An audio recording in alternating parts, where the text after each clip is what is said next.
All right, we are back on our 10th episode of Daggerheart. That means we have been playing this for about 5 months. Yep, if you do 2 sessions per month. Yeah, so 5 months. Awesome.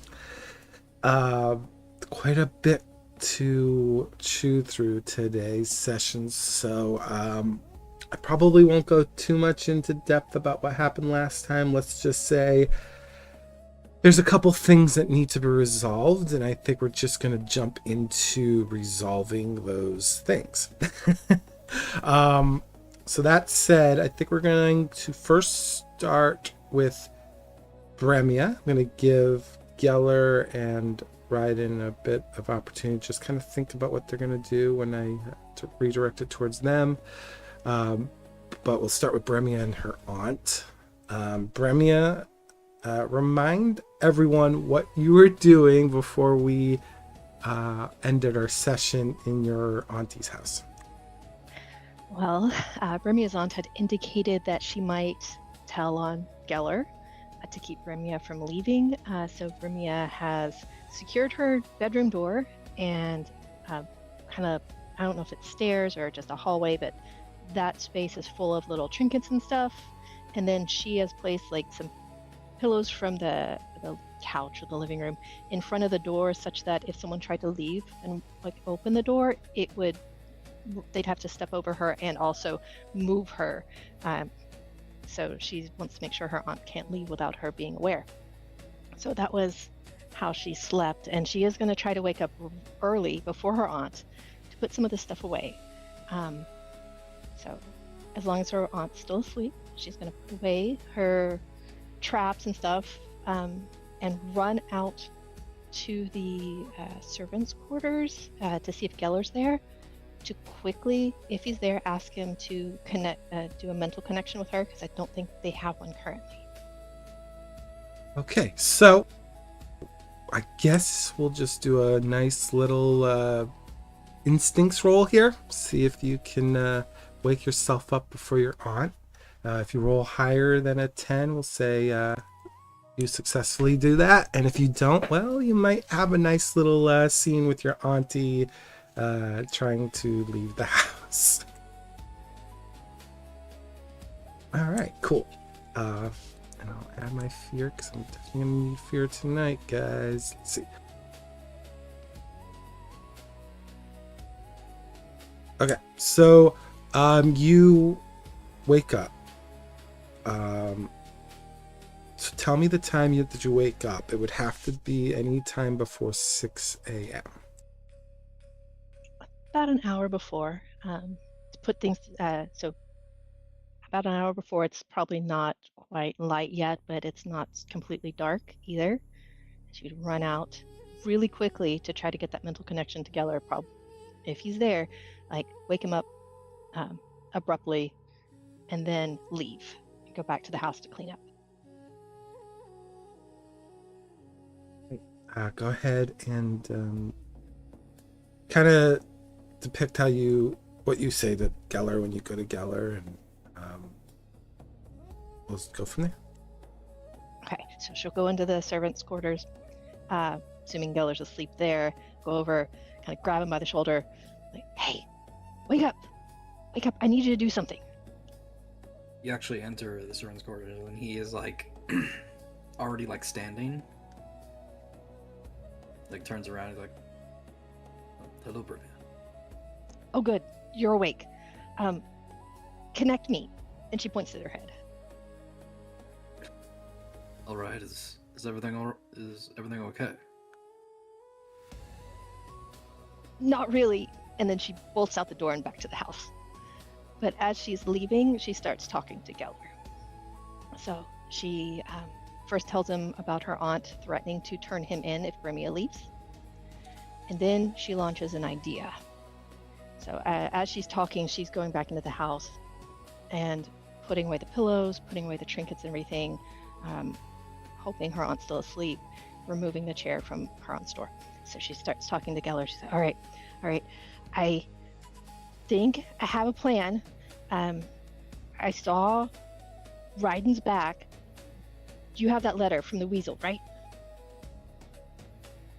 Yes. Okay. If Ryden has that letter and he just showed up, it's just informative, there's some danger south of here for sisters, but he doesn't know there's a sister. And maybe, the mayor or the other sisters or Thistle or someone tells him there's a sister there, he can legitimately say he needs to go ensure their safety. And he can take Virellis with him, to ensure the sister's safety. And Thistle can insist on going with him because of her friend. And I don't know about you and me yet. I think you would still have to stay out of sight. But I think that'll at least get some people going that way. And maybe if this is all happening in the town and I bring my aunt down there, maybe I can figure out a way to join. And we still have to figure out the key. I don't know if you can leave it or if Ryden should have it to carry with him, but maybe this way we can mostly get there and nobody gets sent to Celestra. Okay. Well, I got a few questions. All right, we gotta hurry. Why do we need Ryden and Virellis and the rest of them to go with the sisters? Not with the sisters. They're going after this Princess sister because she might be in danger. But we're really going after Aravae because we're worried about her. And we're not taking the other sisters. They got other jobs. They're here, kidnapping kids. But, Ryden then would go and make sure the sister's safe. I think it's more advantageous for us if she doesn't know that any of us are following her. Well, right. I mean, would it be that bad? And, we leave a little after, we might not catch up to her right away.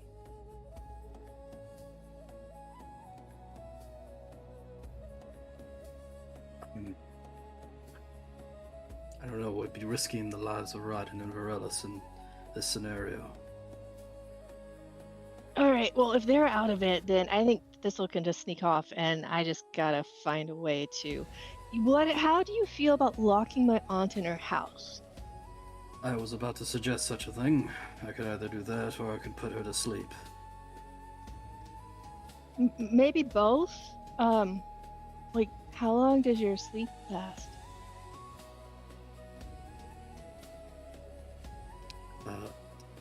It's honestly hard to say.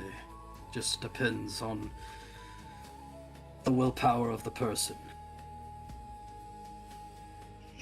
Okay. Well, maybe both then. And then she can sleep through this whole thing, and we'll get back before she even wakes up. Maybe. Or else she gets locked in. We can also tie her up when she's asleep. Well, that just seems mean. Yes, and it's also quite mean if she reveals my identity to the sisters, in which I will be executed promptly. Well, no. But if she's asleep and the door's locked and she can't get out, at least she can eat.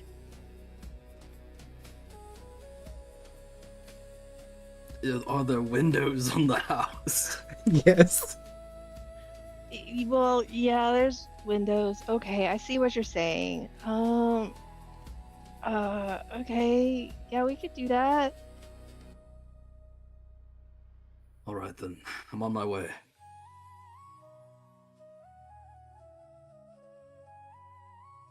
Okay, Bremia's just gonna wait for him to arrive. Yeah, I guess I go up and I get behind her wherever she wants to start confronting her aunt. At this point, her aunt's still asleep. So she would go up, carefully open her aunt's door and check, and then tell Gellar whether or not she's asleep. All right. Go ahead, and we'll have you just do another little roll for me. We'll have you do a nice little, I guess Stealth? Yeah, I was gonna have you do an agility roll here for me because you're kind of maneuvering in a stealthy way. So you can do finesse or agility, because you can probably sneak very quietly because she is asleep. So I'm not necessarily gonna have you roll stealth if you don't want to. I'll give you two options. You can either move nimbly and avoid floorboards that potentially could creak, or you can just upright stealth and stick closer to like the shadows and stuff in case she wakes up and then she might not see you. So there's two options there. 19 with fear. Ooh, okay. Like the fear. Fear's good. Fill my stomach, guys. Fear's good. Yeah, you'll need to roll too. Okay. Fear's very good tonight. I'm gonna add a 1 from my Know the Tide because I know this house somewhat. All right. I will say you both succeed. Your aunt is fully asleep. She has a soft, like, snore to her sleep rhythm.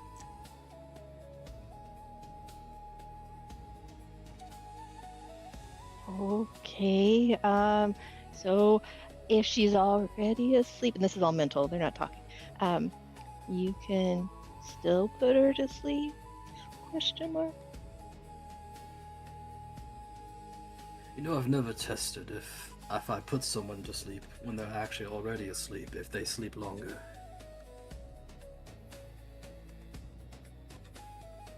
I guess now would be a good time to try. That's what I was gonna say. Guess I'll go ahead and cast Slumber on her while she's asleep. Okay. That's funny. Auntie goes into a coma. Jesus. On this episode, we delve into... Sorry, Bremia, your aunt dies while you're away. Yeah, you successfully... So there's a little difference between normal sleep and magical slumber. You get the sense when you cast it on her that not only is she asleep, but she's like in deep sleep now. It's like she is in a constant REM sleep. I guess that's probably the best way to describe it when you cast this sleep spell over her. She looks very peaceful. And for Bremia, maybe for a brief moment, the auntie kind of looks like her sister, which would be Bremia's mom. Maybe it's kind of like, oh, that's interesting. Okay. And you really want to tie her up too? I pull out some rope. Want to tie her to the bed. Well, loosely. I mean, I don't want to hurt her. Very well. Okay. Oh. No I roll think I necessary. should carefully and gingerly tie this woman down to the bed. Yeah, I'm not even gonna have you roll for that. She can't resist at all. So you go ahead and you tie her up. Okay, I'll be right back. Bremia's gonna run downstairs and make like a sandwich and get a glass of water and bring it back up just in case she wakes up, and put it on the beside the bed where she could reach it even when she's tied up.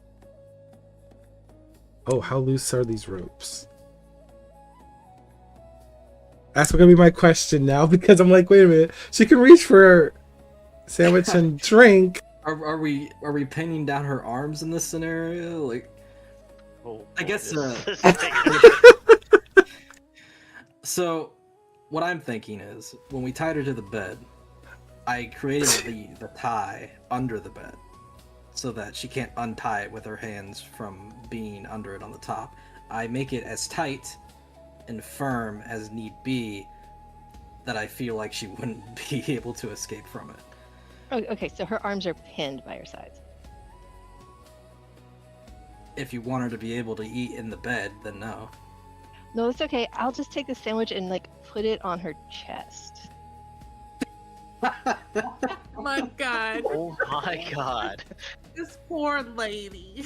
I don't want her to go hungry. Blend it up and put a straw in it. The water is kind of a loss at this point, but at least she'll have a sandwich. Alright. Okay. Auntie's gonna wake up and be like, "Did I sleepwalk again?" We pin her arms down with her body. Okay. Easy enough. We exit, and then I cast Runic Lock on the door. Hold on. Did you just tie up a lady and then put her in a magic box? Wait, you Yeah, but forgot they the left her ball a gag. sandwich. They left her a sandwich. And a glass of Forgot water the that she's ball most gag. likely gonna She's be drown very in. loud. Oh my God, Cersei.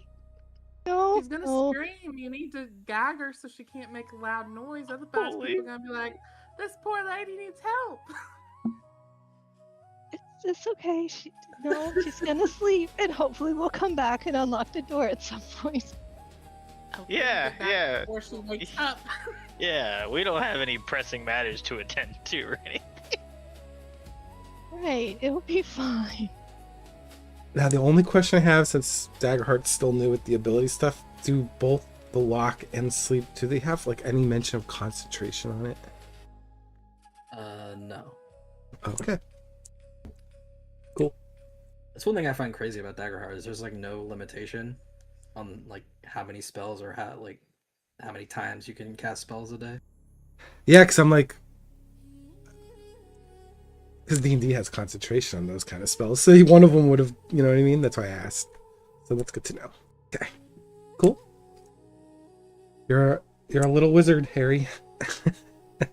I'll make it so only Bremia and I can open it. All right, perfect. Good.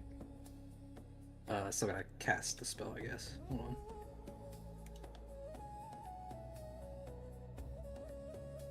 "24 of Fear." Yeah, that works. Yum, yum, yum, fear.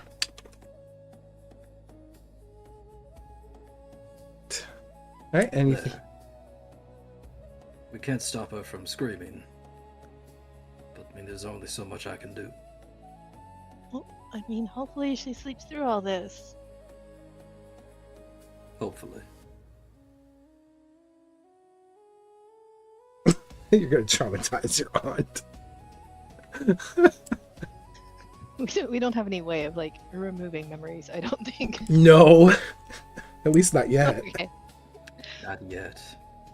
Well, it was that evil dwarf that did this to my aunt, and it wasn't me. Oh yeah, throwing me under the bus, huh? Well, you're not supposed to be seen, so I better guess that that's way. nothing new, huh? That's funny. It was Thistle. Thistle was so pissed off. Her Like, aunts don't made some worry. enemies. There you go.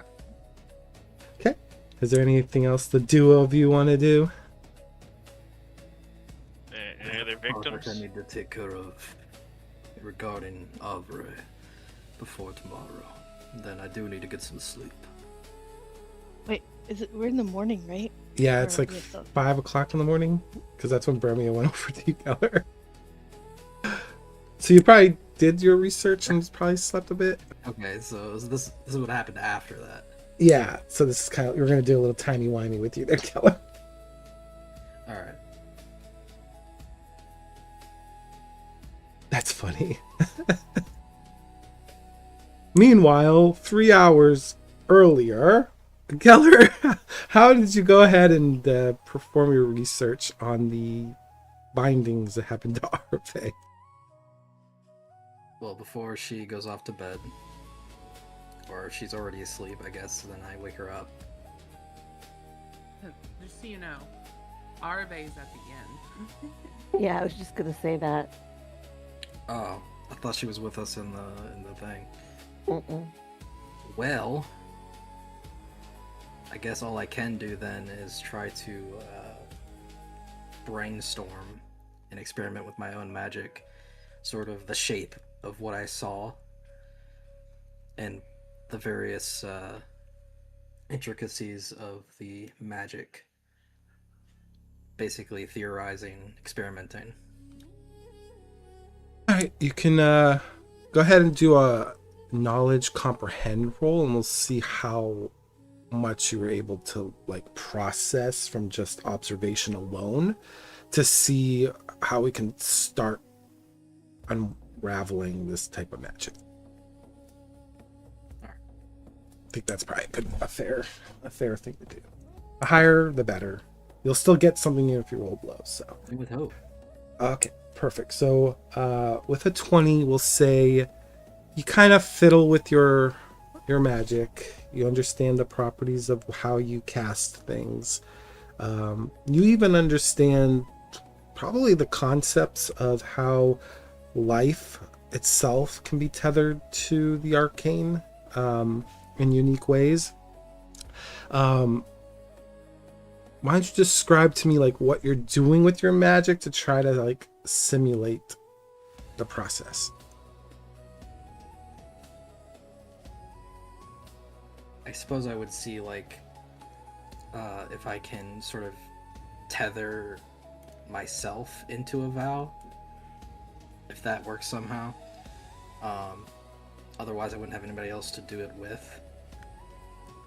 In terms of like, I know how certain spells take a level of understanding to channel those energies in, and my intentions with those energies and how they manifest themselves.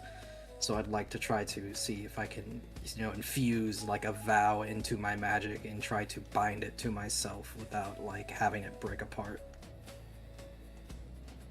I will say your time in the catacombs, I think this was probably the closest thing that you physically interacted with that had some sort of like material purpose to someone on a metaphysical aspect rather than just a physical aspect. And you remember those memory stones, how they kind of like infuse memories into stones, and when touched upon it gave you that vision, those sights. You kind of like understand, like you're breaking down that property of how magic can transmute thought into others through a fixed location. And while it's not with the sigils that had the memories on them. Yeah, you're like using that as like your building block of like, okay, they can forge like a metaphysical link between an object and myself. These bindings are somewhat similar, but slightly different because they're binding life force between two beings rather than just like memory. But it's still the same sort of like principle that you're extracting physical magic into a more metaphysical means, and you fiddle with that for like as long as you can before you start hitting roadblocks. But I will say that you start to build a foundation of understanding on how this binding works, that there needs to be some sort of principal caster that is skilled enough to forge like almost a bond between an inanimate object, i.e. like the metal that you saw coming from the wrist of the caster, and then how it seeped into Aravae. Then you look at the stones, you're like, okay, well, that's another example of an inanimate object being infused with magic to create a link beyond just the physical. It's not like a fireball, it's not like ice shards, it's something more. And you start making little bridges and connections to like that concept. I will say that if you spent probably another 12 to 16 hours researching this, you might be able to create some sort of like prototype process for yourself to begin like actual experimentations on either yourself, which you already realize that might not work because it seems like there's a link between the individual caster and then another, so you realize you might need a guest. I suppose I would probably start with anchoring myself to an object, as it's probably easier than tying two life forces together. Yeah, and that's very simple. I mean, you already kind of do that too with the lock, for example. When you make that lock, you're kind of like anchoring a part of yourself in a place. Right. That might be a good concept too. So yeah, about 16 hours, you said? Yeah, to create like a prototype, like an experimental part where you might need a willing or unwilling person to experiment on. Because you realize that you do need to have you'll need to be able to experiment with this magic, just like any other magic. How it comes to be born, there's always an experimental process to it. Right. But you got the foundation after a long night of thinking and processing and looking at what you've already experienced thus far from Valmir to now.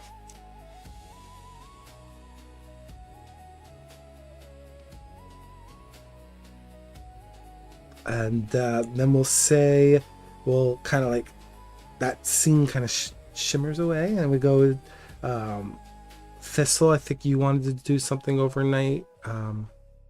What did Thistle do overnight? Yeah. So Thistle, I guess, well, Gellar was kind of trying to figure all this stuff out. Thistle was having trouble trying to sleep. So, she just was thinking a lot about Aravae and their conversation and everything that was going to happen or maybe not happen, and the plan that was kind of cocked up at the last minute. And she really just kind of felt like if only one like piece of it slips, then everything's going to fall apart and her friend's going to be in a lot of danger. So she left because she was also sleeping in the servants' quarters. And she left and went like on a little walk through the town after everybody had been basically asleep. And she just started walking, trying to clear her head. And it was then when she came across someone familiar, someone she had seen before a couple times. They were a sister, and she had an exchange with them. And Thistle, being Thistle, as she does, feeling overwhelmed, maybe said a little bit more than she meant to, telling a little bit more about what was going on and what was in her mind. You know, you could question if this was something that maybe was taken from her unwillingly, or maybe she gave it through willingly.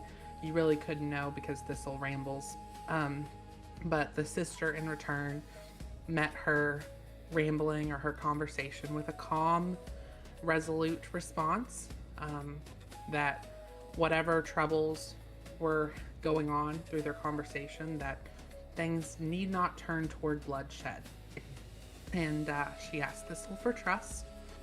And Thistle, though, while she was reluctant to give trust, she also was thinking about her friend, Aravae specifically, and her life being in the balance. So she reluctantly gave her trust to this sister.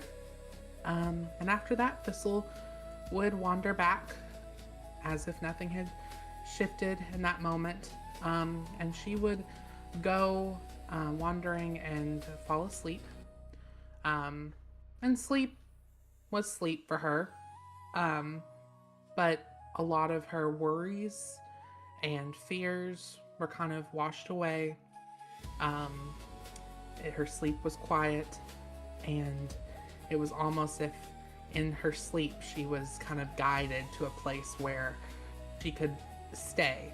And it was like a response was given to her of, stay here, rest here, do not wander further. And that was kind of what's in her head. When morning came, Thistle did wake up as expected, but somewhere between that closing of her eyes and the rising of the sun, something had shifted. She, got up. She was dressed the same, looked the same voice, nothing outwardly wrong, but that restlessness she had from the night before, her concerns, her worries, they felt like they were gone. For one reason or another, she didn't seem as lost and came to look as someone who knew the path she needed to take rather than being concerned about what they were going to do. And that's kind of where when Thistle gets up in the morning, that's kind of where she is. She's just getting up and getting ready to join the others. And then, Ryden, you and Virellis kind of camped out for the night. I know you guys didn't work on any projects or anything, but you did do some prep time. So what, just describe, like, how you guys were preparing yourselves, because it would have to be dialogue related. You weren't probably crafting anything or whatnot. So let me know, like, how you guys prepared overnight for the shitstorm that was coming in the morning.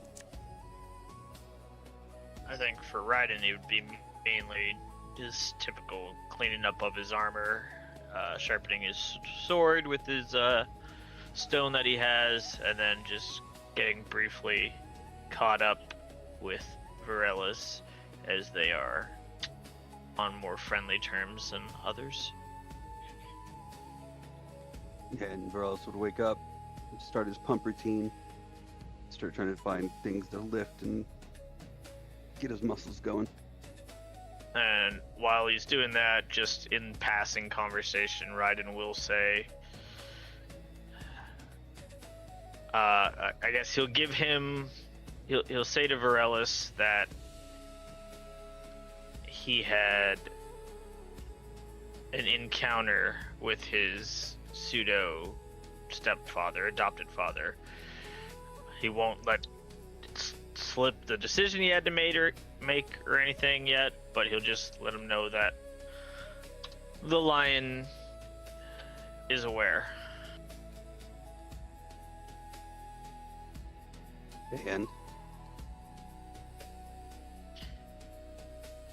he wants me to go back, and I'm not sure what that means for the group.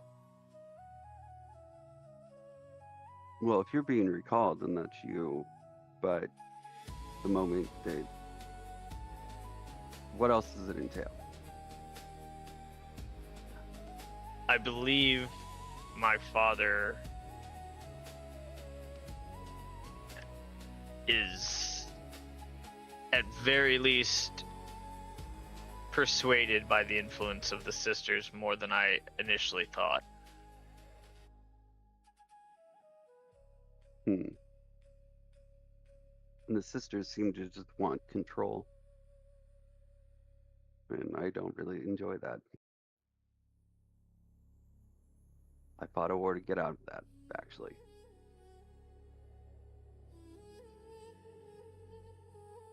There may come a time where I'll have a decision to make. The decision should be an easy one then.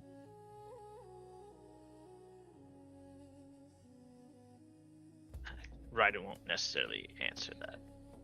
He'll just kind of continue sharpening his sword. Then bros will have found large logs, stumps, things to throw around for like a kettlebell.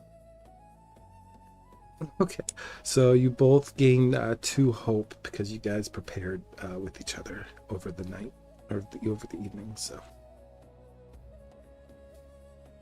Excellent. And And then, then as we're oh, go ahead. as we're approaching, we'll probably break camp if we're a little bit out. Actually, we're in the stalls, I think. But I'm gonna head towards the center of town and start looking for breakfast. Okay. Oddly enough, the only place to get active breakfast would be the tavern, which would open up promptly at like 5:30 in the morning because they have to do a lot of prep work in the kitchen, and you know how tight that entranceway is. Indeed, I'll take the seat where I was before. Okay, so you're gonna wait for Aravae again to. No, at a point, I'll yell in. Oh, okay. They will come feed me. All right, if you just use 1 handful of gold, they'll give you like a nice breakfast, kind of like banquet. You're killing me, Smalls. Hey, it's not free. I need way more handfuls for my other projects. I know you do. Hey, it's only a handful. And then Aravae overnight. Is there anything that you kind of wanted to do for RP Flare? She's going to have a fitful night's sleep. She's not comfortable. You know, she scratches at her arm as if it's, you know, she feel that bond, but she doesn't like how it feels. She's also going to try to guard her mind, but at the same time, she's having trouble thinking about how she's going to get the sister down to the other sister, to the dead sister, without the artifact, which she doesn't have. So her mind may or may not be betraying her a little bit right now. Okay. We'll say feeling the tethers within you is actually pretty much all in your head. The binding actually has no physicality to it. It's kind of like whatever metal transferred to you almost became ghost-like in some ways as far as like touch, but it's all in your head. Like, I got this thing in my arm and it's bothering me. It's kind of like in your head. So that probably gnawed at you for a bit, for sure. It's probably like, you know how people have ghost limbs when they lose like a limb? It's kind of like that feeling, like you have like this extra thing in you. Which she already has through the mushroom stuff. Yeah. So she's like, yeah, she's, oh God, not more of something like this. She's just, yeah, she's got the willies about it. And eventually she'll fall asleep, but it'll still be fitful. Okay, perfect. So we'll say morning comes for everybody now, so you're all on the same time frame now. I'm not going to ask you, Aravae, right away. I'm going to ask the rest of the group. What are you going to do first to prepare for Aravae's departure?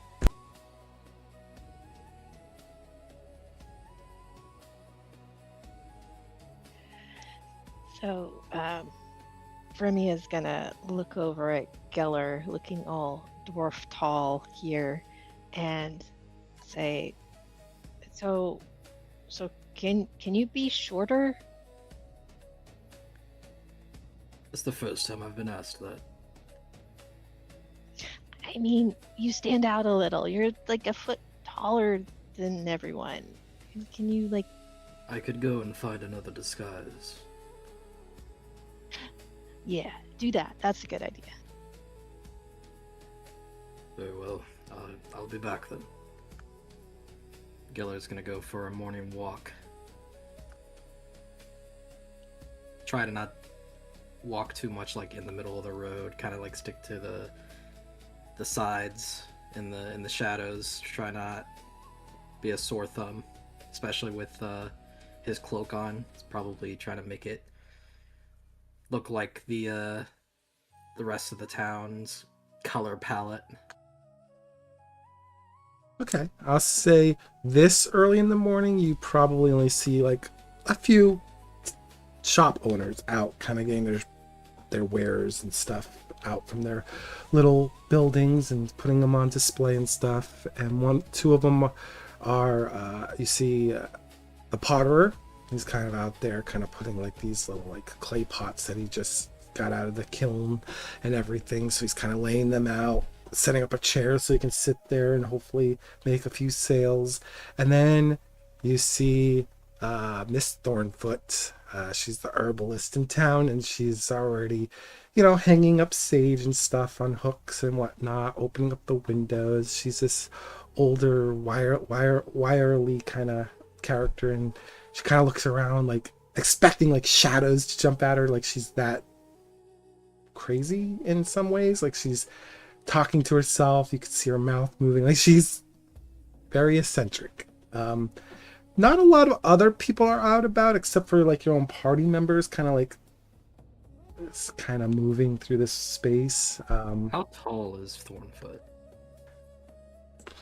Probably 2.5 feet. Hmm.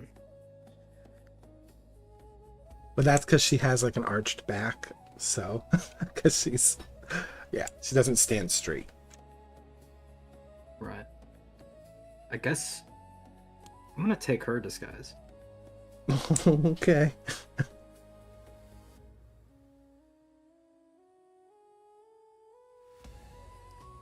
That way, when I do transform into her, it'll be like her sitting up, and then I could just slouch over. Yeah. And it'd be relatively close to the where she talks. That's true. And you already have a staff because she's walking around with a little cane.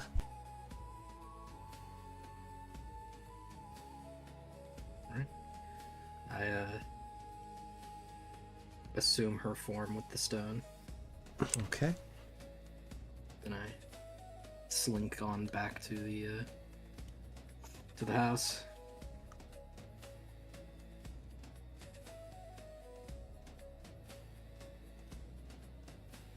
Remy is outside, just kind of pacing, not really sure what to do, like feeling like she clearly wants to get going. She's very agitated. Hello. And she stops and looks at Miss Thornfoot, person like talking with Gellar's voice, and just laughs. And you know Lessa. Everyone knows Lessa. So, in this town. How do I look? Well, I mean, it's definitely not you, but a lot of people recognize her.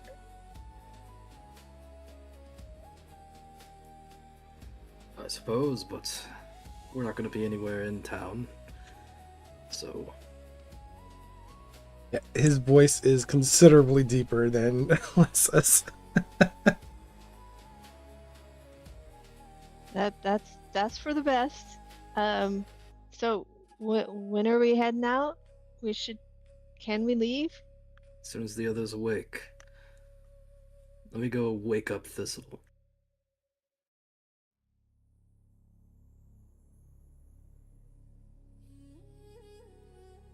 As I go in to the shack, and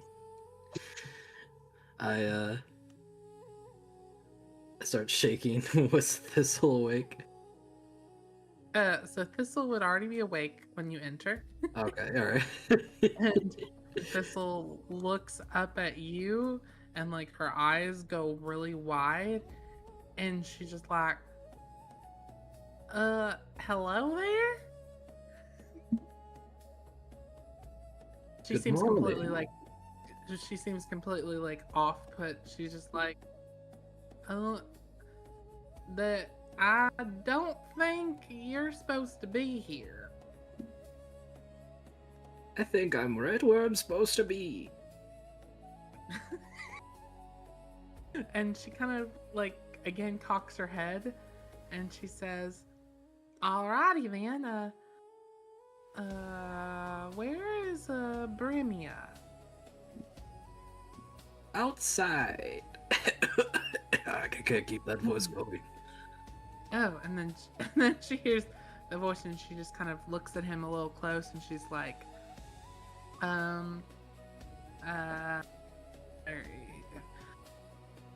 Gellar? Gellar? Sorry. The woman only. Oh, yeah. You picked a visage, well, you picked something that, yeah, you look weird. And she, sorry, I'm losing my accent right now. I really am. And she then kind of gets up and grabs her staff, her short staff, and again kind of shakes her head a little bit as she moves past and outside the room.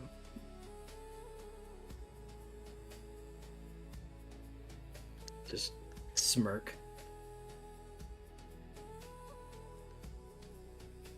Thistle's just out there then, and I guess Bremia would be out there, and she'd look to Bremia, and then she'd look back to Gellar in his old lady disguise and kind of take a big sigh and kind of say, well, we should probably get to Aravae soon.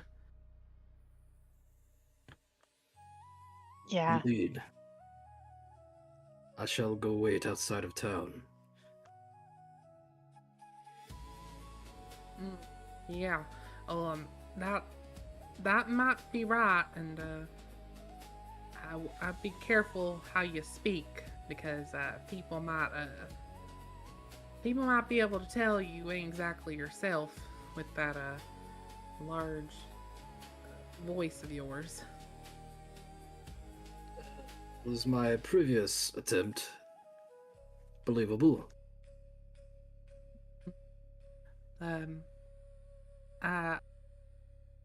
It's hard to say. If it would be believable. That's for certain. You seem uncomfortable. I've got a lot on my mind right now, thinking about Aravae and the path ahead. It's uncertain. So yeah, I am uncomfortable. Worry. We'll get through this. Yes.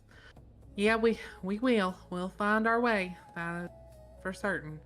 But yeah, we shouldn't take too much longer. We gotta get to Aravae and yeah, I think Virellis too.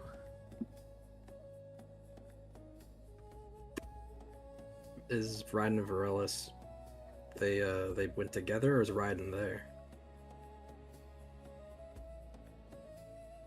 I think out of character they slept together in like a little hay bale area. Yeah. We're just gonna say nothing about phrasing anymore. Yeah. No. They hit the hay. They hit the hay. But is he still there? Did he go with Virellis? Yeah. It would come to them. Okay. Did you buy breakfast too, Ryden? Yes. Not a Virellis-sized portion. It'll still be a handful of gold, Ryden. Okay. So I guess I start making my way in the direction of the catacombs and wait outside town. Yeah, you're going all the way to the catacombs? So you're gonna start that, or you're gonna kind of like hide? No, just outside of the town here. Okay. As Gellar's leaving, Bremia will say, wait, should I just come with you? I mean, I don't know if it makes sense. Like, I don't know how to explain why I'm accompanying Aravae. I don't think she knows any of us are accompanying Aravae. I think it's just her and Aravae.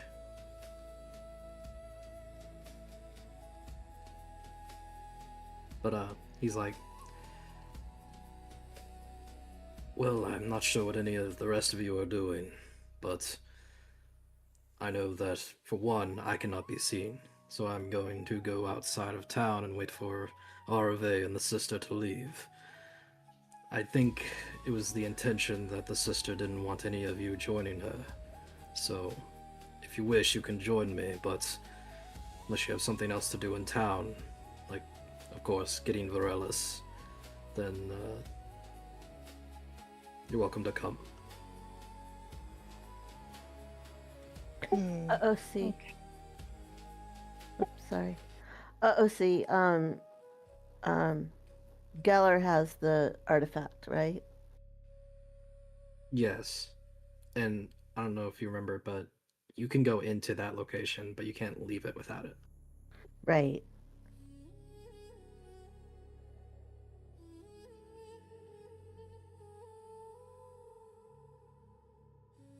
With letting Gellar, and if Bremia goes, and she's just gonna kind of hum off and say, I'm just gonna say my goodbyes to Aravae before heading out. Okay, well, I'll see you outside town then, Thistle. And then she's just gonna scuttle off toward the tavern. Come, dear Bremia. Come help me pick some herbs outside of town. Bremia follows Gellar, but she just rolls her eyes.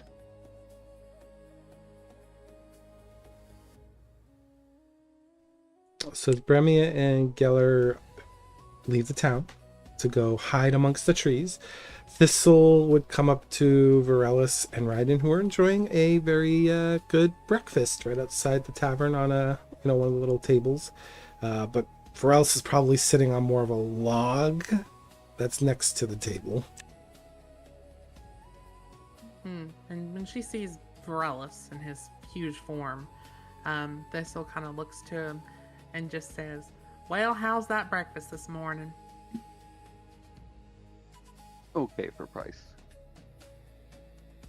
Well, that's good to hear. I believe Aravae's inside. I'm gonna say my goodbyes. And then we're, I think, hitting outside of town. That's interesting. I think Bremia's out there if you want to meet up with her after you eat. That shouldn't be too long.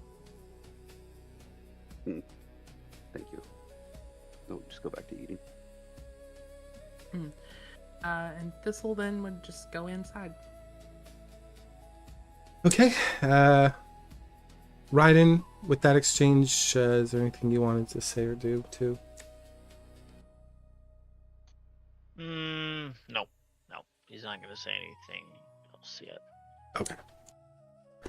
Once you're inside, you see the tavern keeper cleaning down the counters, getting the chairs off the tables, putting them in the proper place, lighting the little candles, changing out some of the wax candles for new ones because they burned down so low.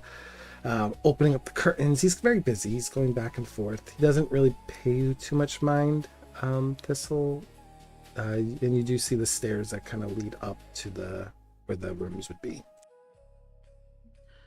She's gonna go over to the guy and just kind of give him a slight nudge and say, "Howdy, I'm here to meet my friend or see her before she's off on some journey.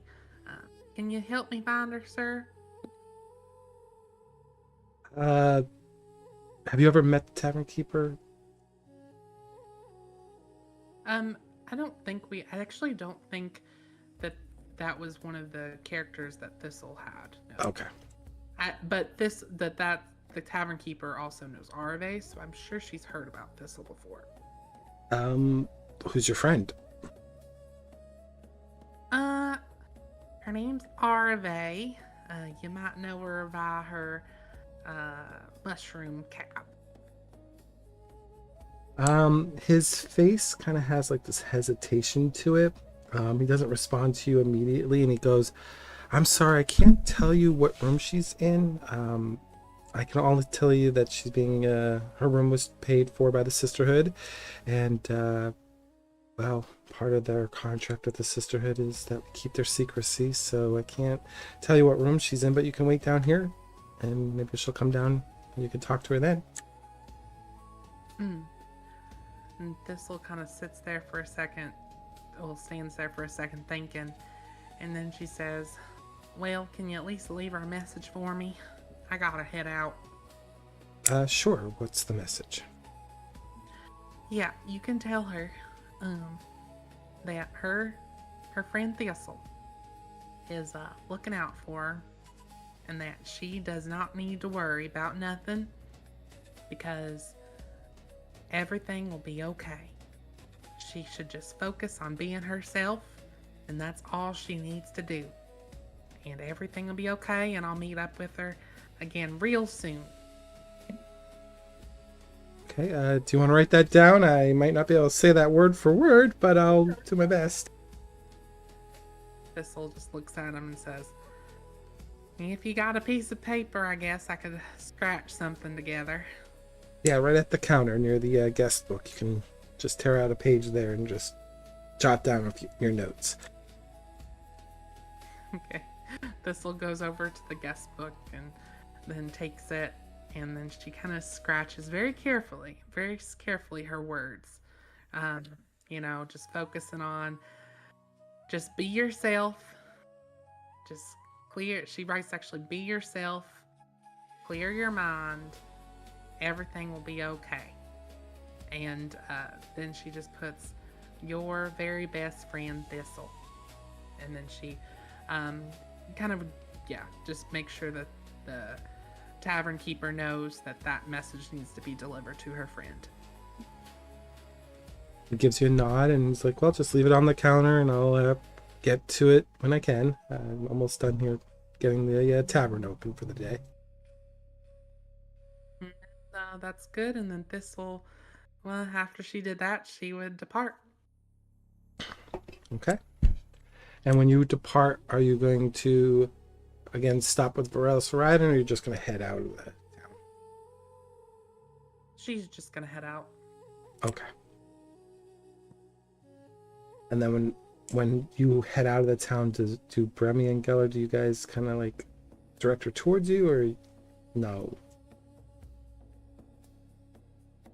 Like flag down Thistle? Yeah.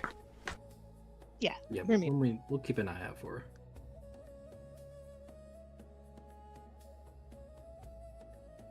And then, so we got 2 people still in town, and then we got Aravae, correct?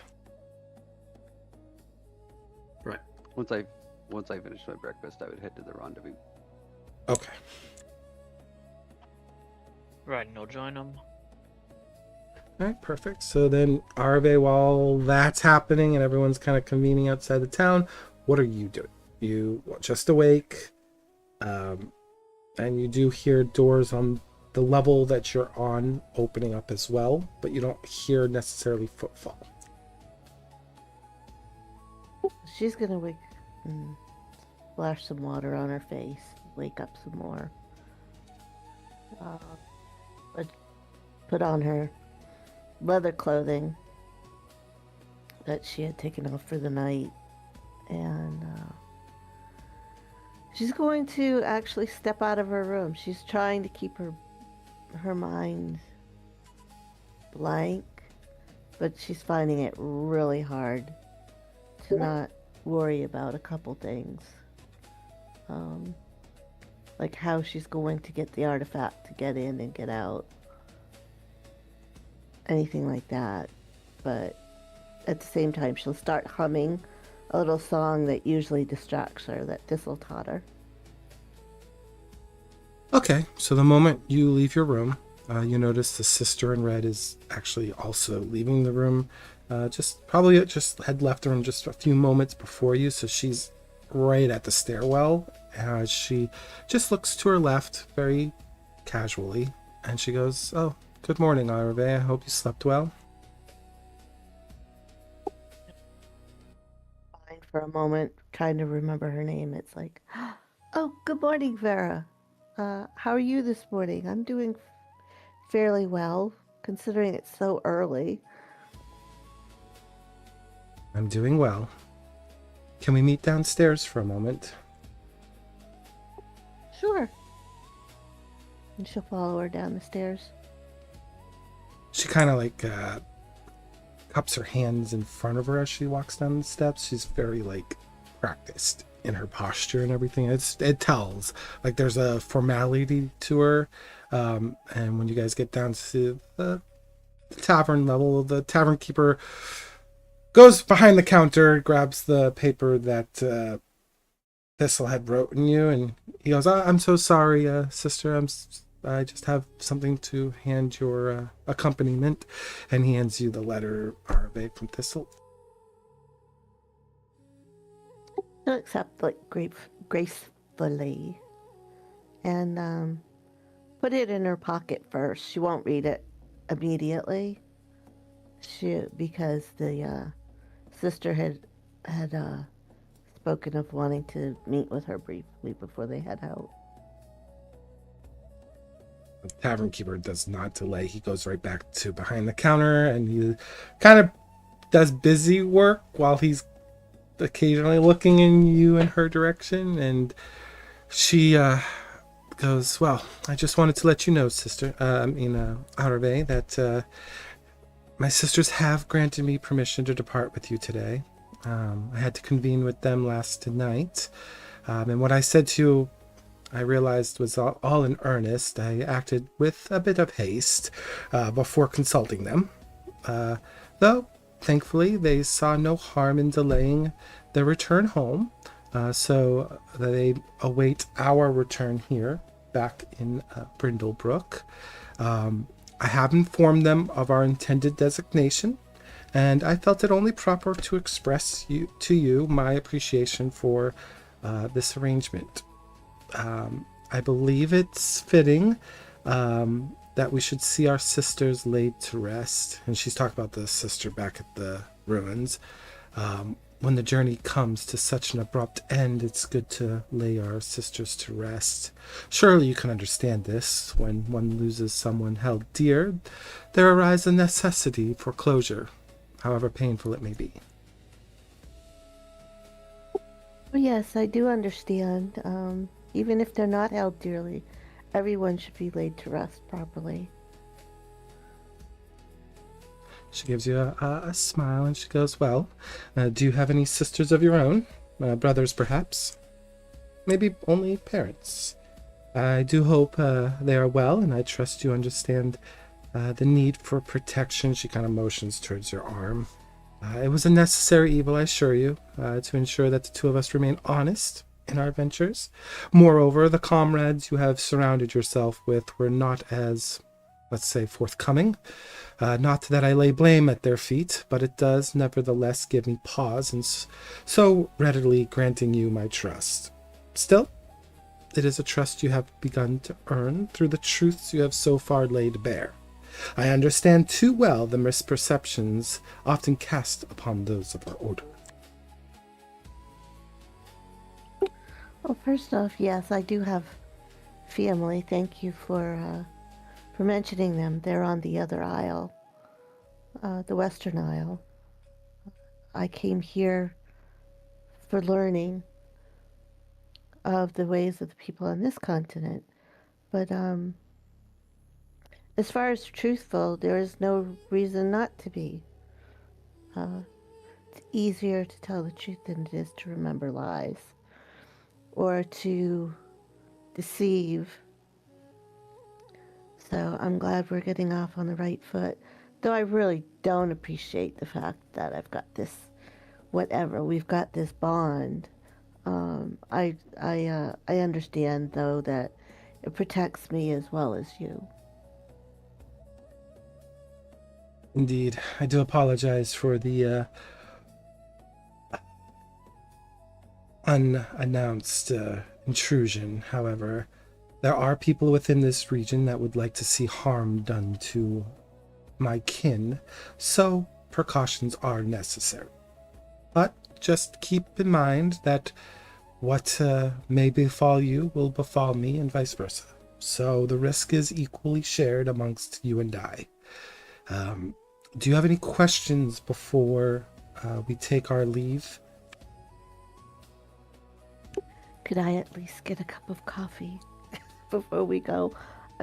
Had a rather rough night, and I need a little bit help waking up.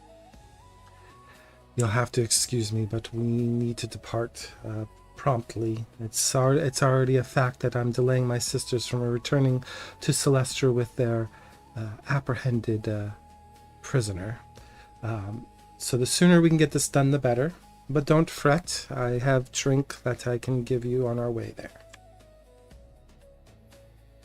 Aravae hesitates a little bit.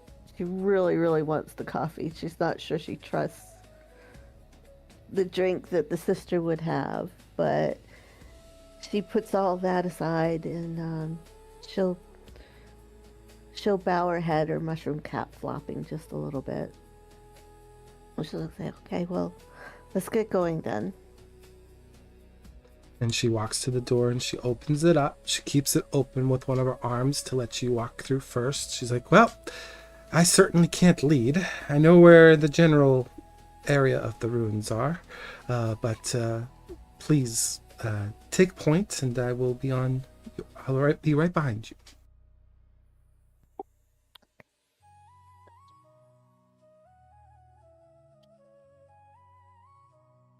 Starts heading to the south. It's like, you really don't have to stand behind me. You can come walk with me if you wish. The road's not that narrow. Well, the reason why we travel in pairs or more is because we have sensory type magics that allow us to protect ourselves from the aft. So while your eyes are forward, mine will be potentially covering our rear. I don't wish any harm to befall you, Aravae. You're doing me a great service, but I also wish no harm to happen to me.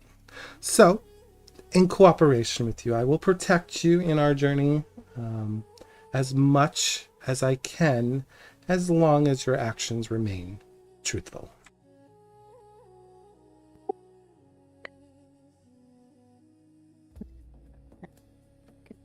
South. Briefly, the memory of the thugs that they had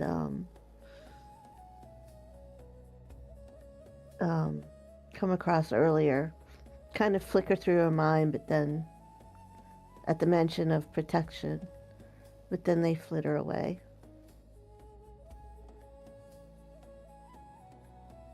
So as you guys leave the town, obviously the rest of your party can see you guys leaving the town. Just tell me how far away you guys are from the gate, because that is very important in this moment. Far. We don't want to make it obvious that we're hanging around waiting for them to leave. So Probably the far increment.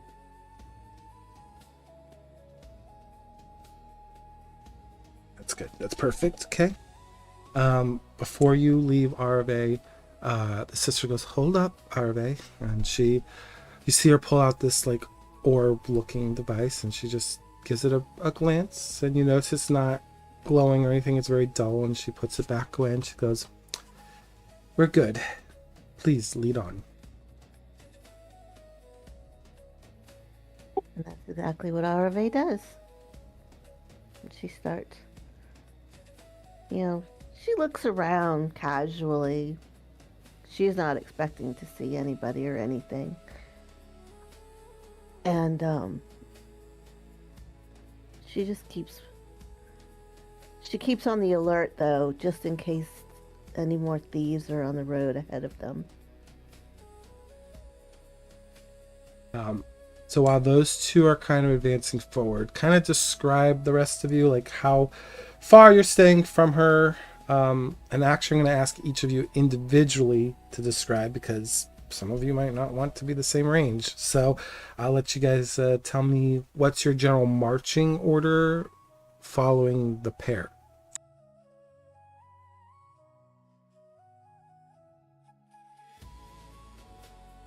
I think maybe Thistle should take point.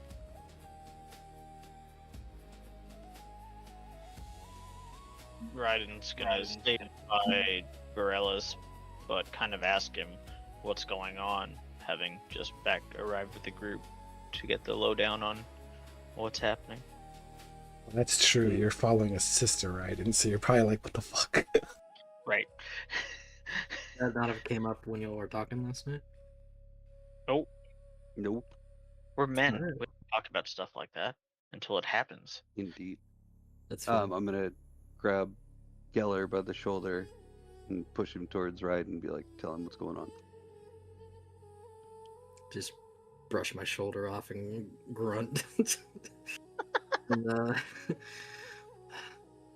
I just say, Aravae has gotten herself into some trouble, and the only way to get her out is if we remain out of sight and out of detection from that sister until they succeed in finding the body of the Silver Sister we already saw in the catacombs.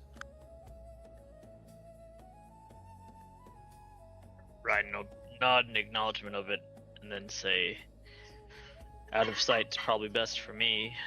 The sisters are approaching from multiple angles. Indeed. I'd like to get this over with as fast as possible. With that in mind, then Ryden will kind of stay further back than some just to make sure he's completely out of any possible view range.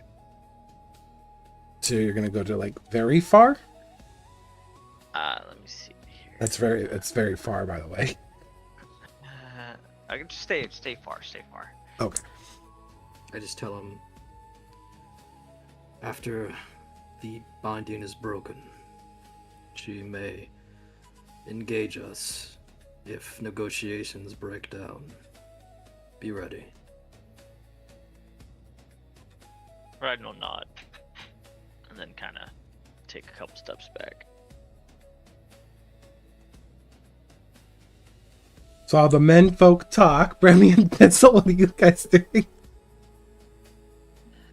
Can I do a roll to try to figure out how far is safe for them to be? You can attempt to ascertain that information. Correct. Go ahead and roll a knowledge roll for me to kind of comprehend.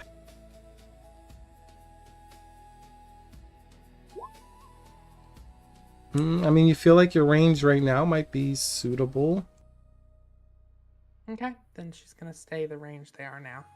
If she's the lead, she's not gonna go any further than she is going now.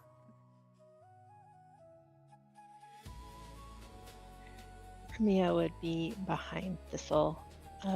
Far is 30 to 100 feet. And so I'm thinking the farther, like the higher end of far, maybe it's necessary. Like 50 or 60. Because you don't want to obviously have them out of sight either, right? So. And I'll be behind Bremia. So far enough that you're comfortable being far, but close enough where you can still see them. Yeah, just kind of barely make them out. But yeah, we also know where they're going, so That's true. that's a plus. And also, Thistle, for being in the front, is also her attire is more suited to blending in because she's got like all the leaves and stuff. And I'm way, way back. That's fair for us.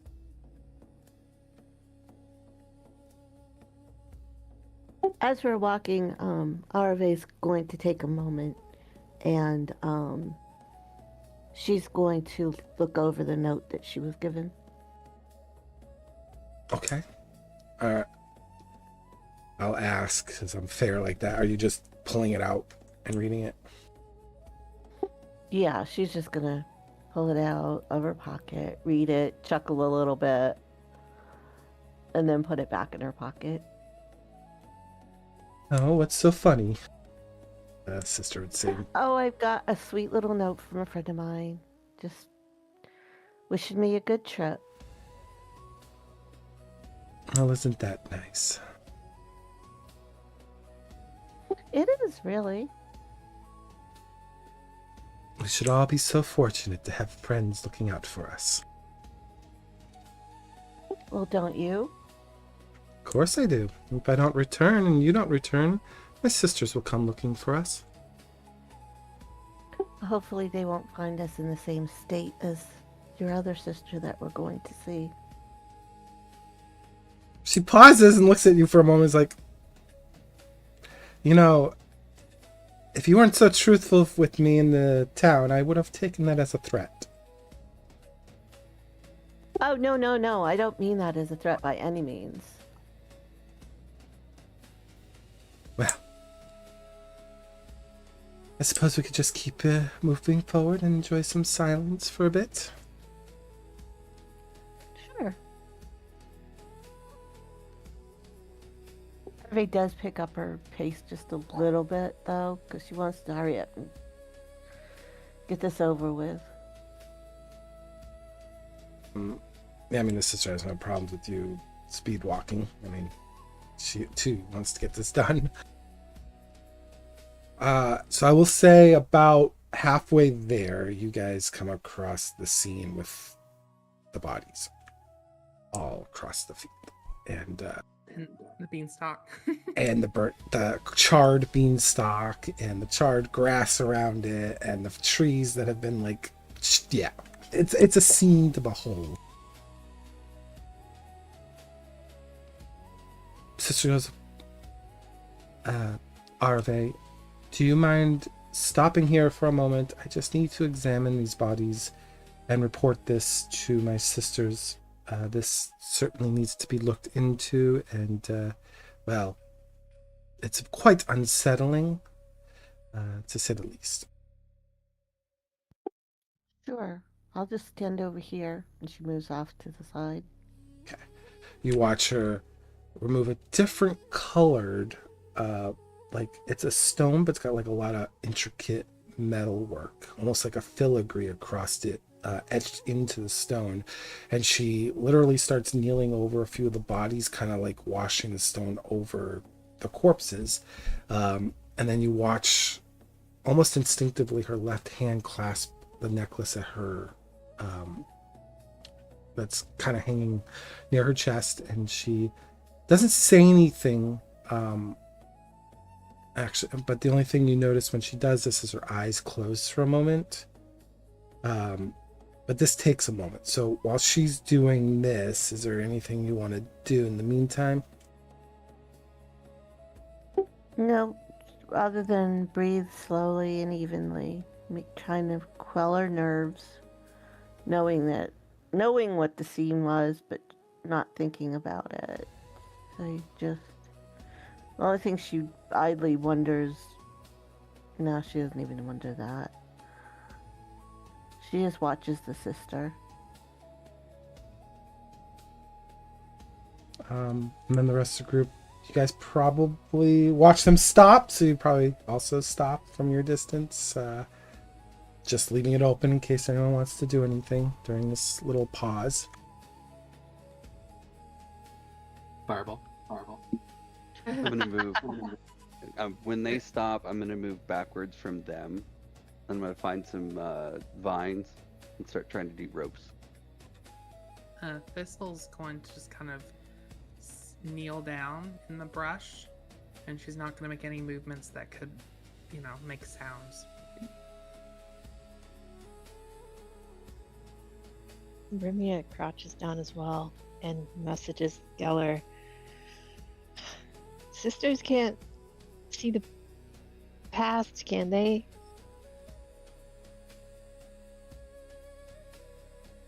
They're capable of many things. I wouldn't put it past them.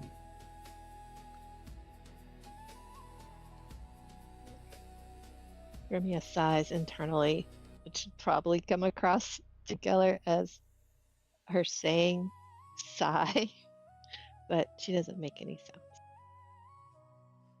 Thinking emoji. I got a few of them now. Virellis, you're making a makeshift kind of rope. It's going to be a short period of time, so I probably will just have you do either knowledge or strength to see how the tensile texture of that vine is within that short period of time.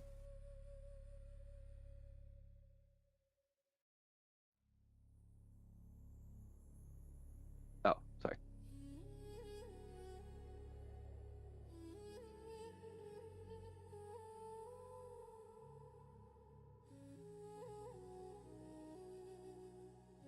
Sorry for the delay. No, you're okay.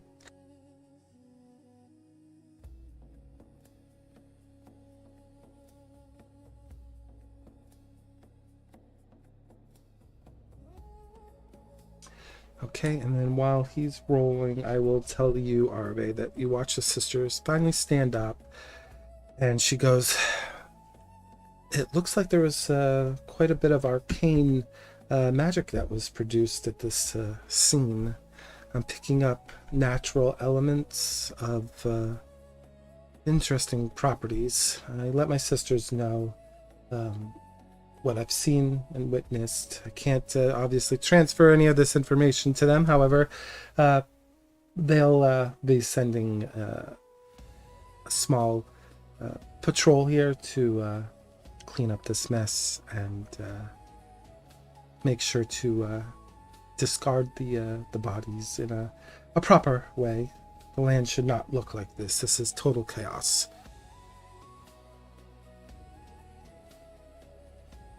Oh, I know what you mean. It's almost a horrifying scene, isn't it?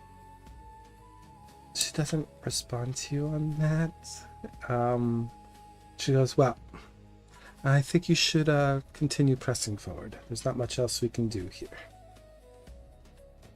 Okay. And off they go. All right, 14. I'll keep that in mind there, Virellis. Okay, they start moving forward. Unless someone says otherwise, I'm assuming you guys will be also moving forward. Yeah, maintaining the same distance. Yep. All right, so as they're walking forward, Aravae, the sister, begins to speak finally. She goes, so, tell me again, how did you come across these ruins? From my understanding, the site we are now bound for was only recently discovered, and my sisters of the Order have taken particular interest in what may reside within. Sister Maro, the blue sister within the tavern, she instructed me that there may be an artifact hidden among those ruins, one for which our silver sisters have long searched. I do not possess all the particulars, but should we happen upon it, you would not object to me taking it, I trust. Not if we happen to see it, no. Good. After all, the security of the realm is, in truth, the security for peace for all.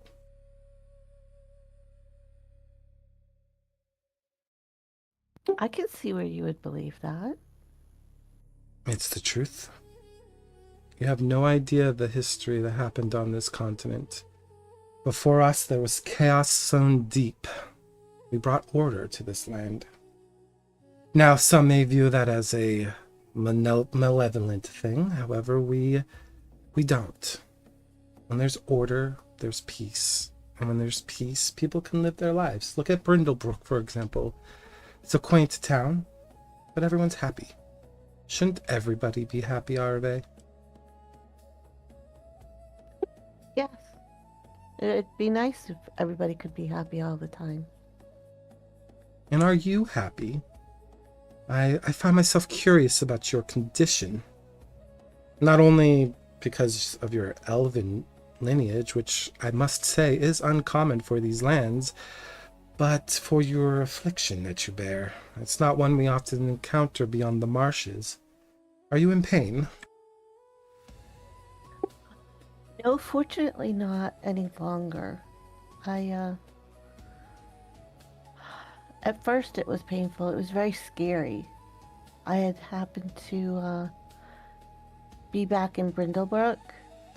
I was heading for the forest because I'm more familiar with forests, and I was hoping to connect with them like I did on my own continent. But I accidentally ran into what I found out later was a fungrel, I believe is what they call themselves. And, well, I found out later that she did not take that too well, even with my apology, and I became cursed. Is that the word? I don't know.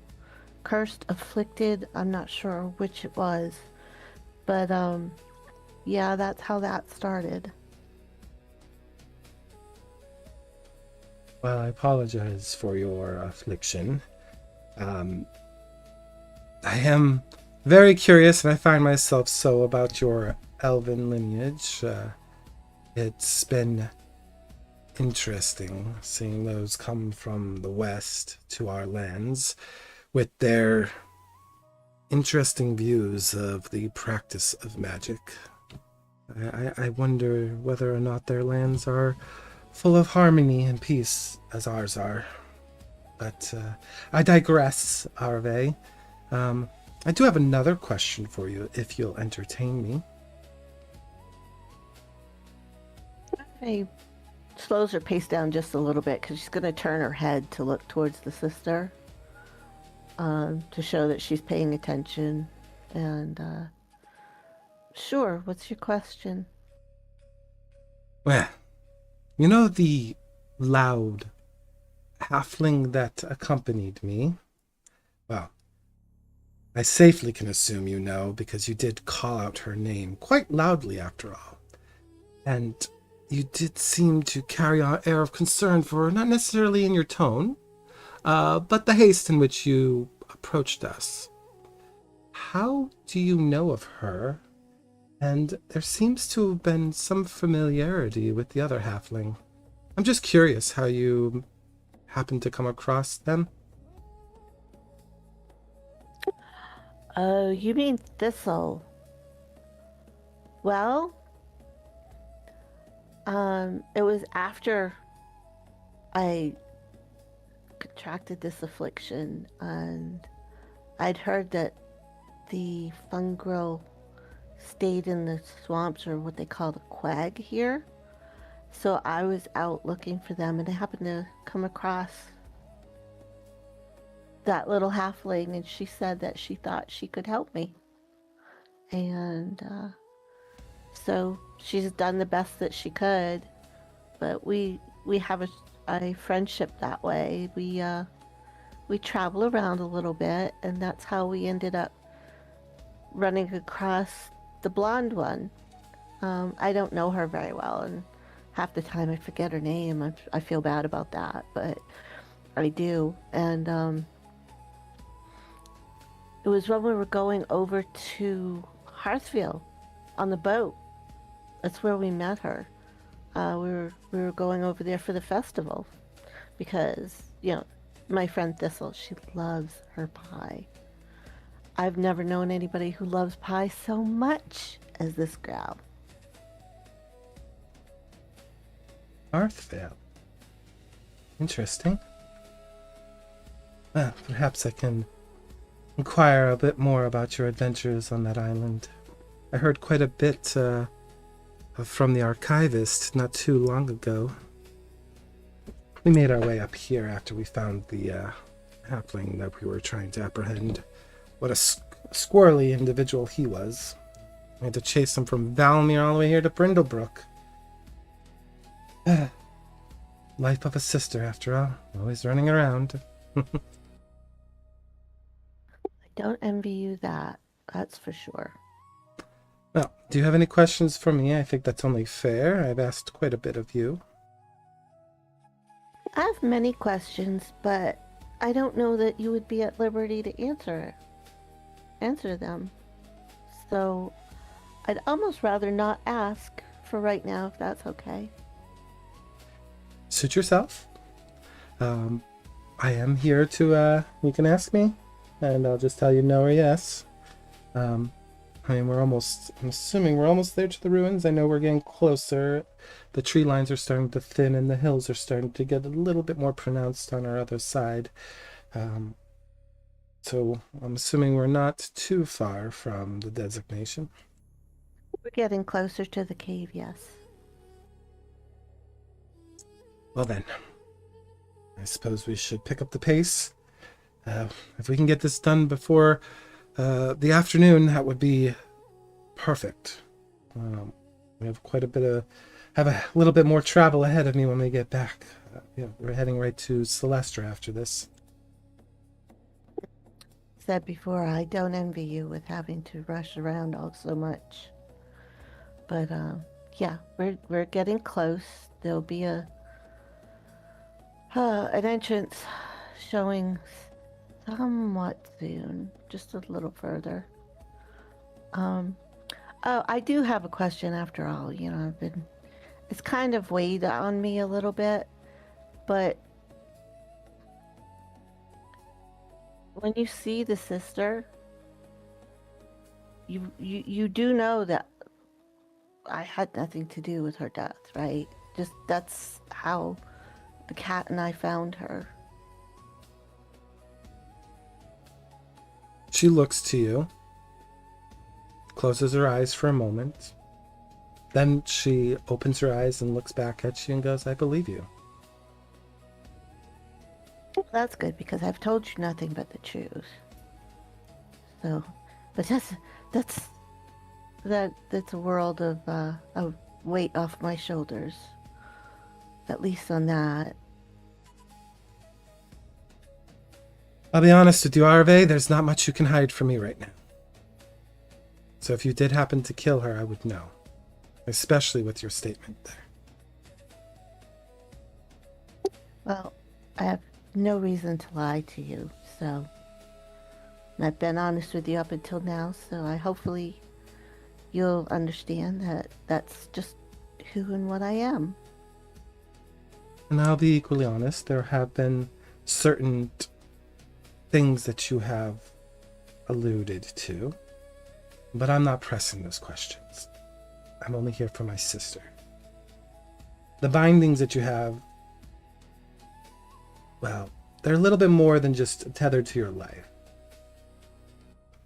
Just keep that in mind with some of the questions I've asked you and certain answers that you provided.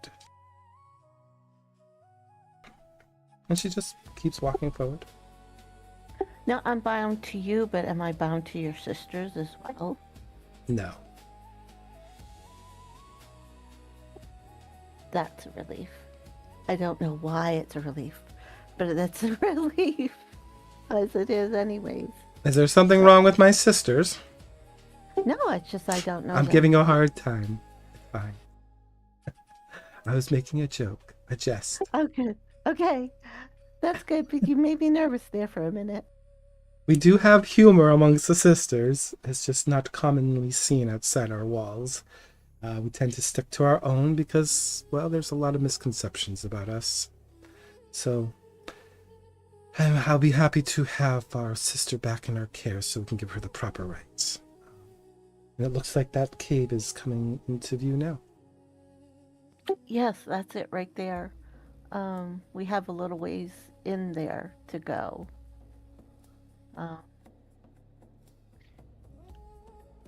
So let's get going. As you enter the cave, and in that first chamber, you do see all, like, the supplies are still there. There's still that tent. There's serving tools. It's just as you left it. One of the crates is open. Some of the potatoes are missing and things like that. But otherwise, it's been pretty much undisturbed. While they're entering the cave, what are the rest of you all doing during this entire exchange that they kind of had? We'll say for the last 30 minutes of the trip. Just been staying quiet, keeping my eyes on the sister. Thistle's also been quiet. She's kept her place at the front, and I think as she sees them enter the cave, she kind of stops and kind of just looks slightly back to the others and just says, I reckon we should wait just a little bit to let them get in before we try to venture after. We don't know how far deep they'll go, and if we enter, they'll know we're there, so we might give them some space first. Indeed.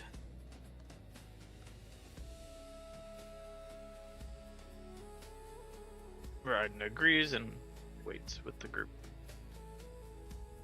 Indeed. I'm gonna do dips. Bremia nods and looks very concerned.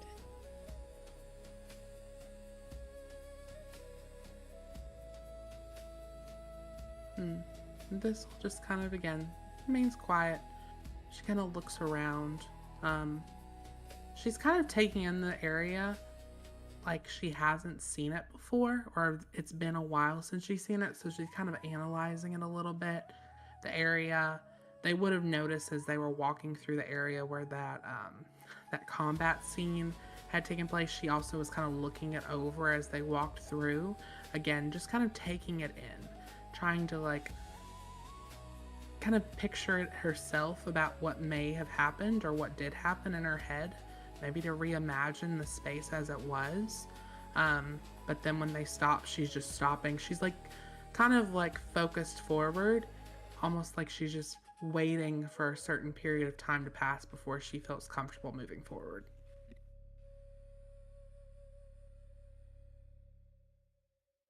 All right. Well, in the cave, Aravae, you do see that exit from the catacombs ahead. And the sister, before you step any further, just says, so, you said Hearthvale, and you happened to come across these ruins. Aravae, I have a question for you. Yes. You wouldn't happen to have been with a few others on your adventures in Hearthvale? Well, that's a yes and a no. Be a little bit more specific, would you? Well, We I are already told friends. you- Yes. Well, we're getting there. And we have a certain level of trust. And I already told you that we were on the ship, and that's where I met one of the people. There were a few other acquaintances of sorts that we made along the trip. I wouldn't call them friends or comrades, but acquaintances maybe. I heard a story about what happened on Hearthvale. And there happened to have been strangers on that boat that happened to save Hearthvale. Just curious. Shall we keep going deeper? Is it a bad thing that they saved Hearthvale? You tell me. Well, I'm not you. So I don't know. Different people have different perspectives. I'm asking you, my I friend. think saving the people of Hearthvale was a good thing. And you wouldn't happen to know anything about the archivist, then?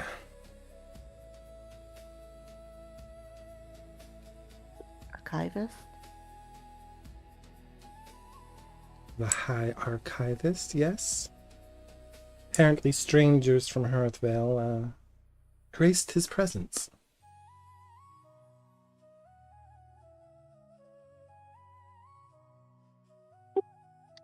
Well, yeah, I kind of was in that group with them.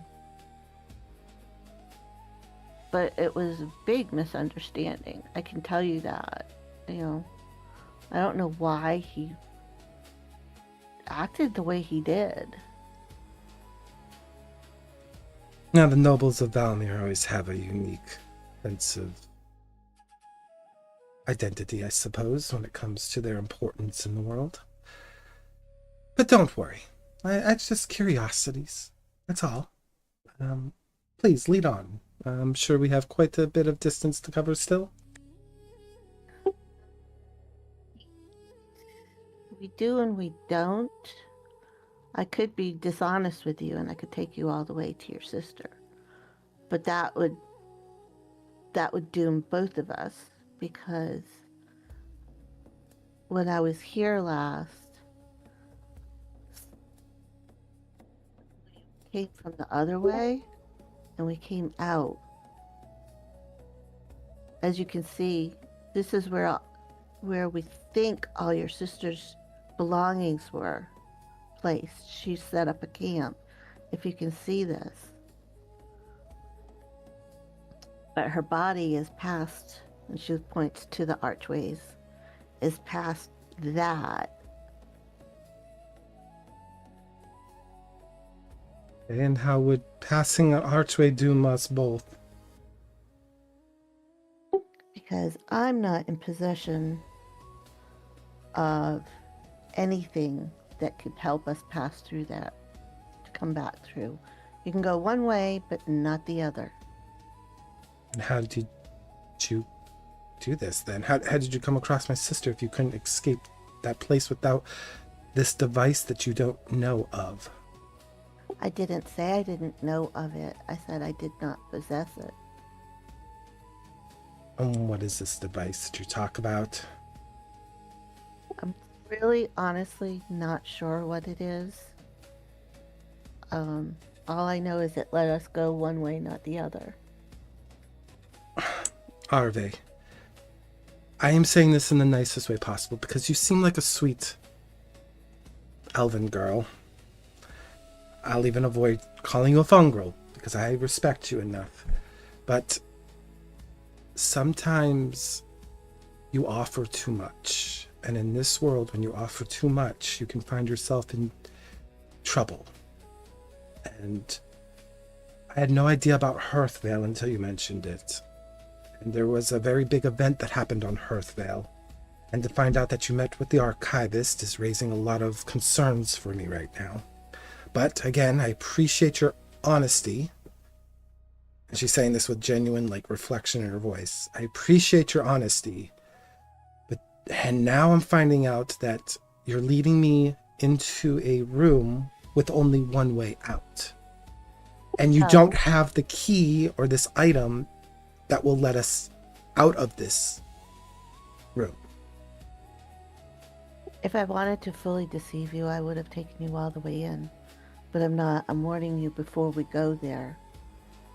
Because that will affect both of us, one way or another. And I don't want you to feel like I'm lying to you and trying to lead you into trouble. I appreciate that. But you could have saved us both the trip if you had told me that in town. I'll be honest, halfway here is when I was remembering some of this. I don't have the greatest memory after all. And I remember getting out, and I was very eager. And I want you to find your sister and to be able to lay her to rest. And so I kind of was too eager and forgot points that I should have remembered along the way. You're putting me in a very precarious situation here, Aravae. The people that you mentioned, yourself included amongst those people who met the High Archivist, are wanted by my sisterhood. I am not tasked with that role. I am tasked to bring in a halfling, not vagrants who... Whether your story is true or not, that is not for me to discern. We have sisters that discern the law and the nature of the law. That is not my role. You have put me in a very tough situation here. Because on one end, I told my sisters I would go and retrieve our fallen sister and bring her home. And now I'm finding out that I can't enter this chamber without being fated to be locked in forever? Please help me understand what is going on here, Aravae. On one hand, I have your truthful assertions of all of this, but then on the other hand, I feel like there's a layer of deceit going on.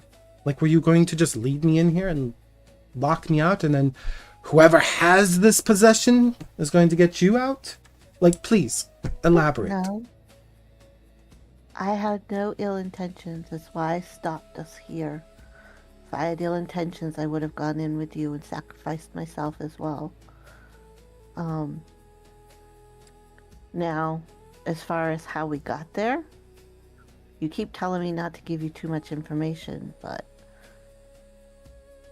we got there in a roundabout way, and I wasn't even paying attention half the time how we got there, so I could not be able to backtrack us out. She raises her hand to you. Aravae, I told you there's sometimes you say too much. Do not tell me anymore. But I want to get you to your sister. I understand that, but I don't want you to be accusing yourself here. I'm not an arbiter of law. And the more you say, the more I'm obligated to tell my sisters. I am trying to protect you here in this moment because it's very rare I come across people who are this earnestly honest. And I find it compelling to say the least. But the more you say, the harder of a situation you put not just me in, but yourself. A lot of people assume we're out to get everybody. We're out to ruin everybody's lives, but that's not the case here. You seem like a very sweet lady. You've said quite a bit. A lot that could potentially damn you and at least Thistle and Miss Applebrook. And whoever else is in your accompaniment back at town, which I'm assuming there are others now, because of the story you're telling me. I find it hard that they didn't at least go back to Brindlebrook. So, with that said, is there any way for you to get this device so we may enter and leave, and then we can ascertain what we will do afterwards? Not that I know of.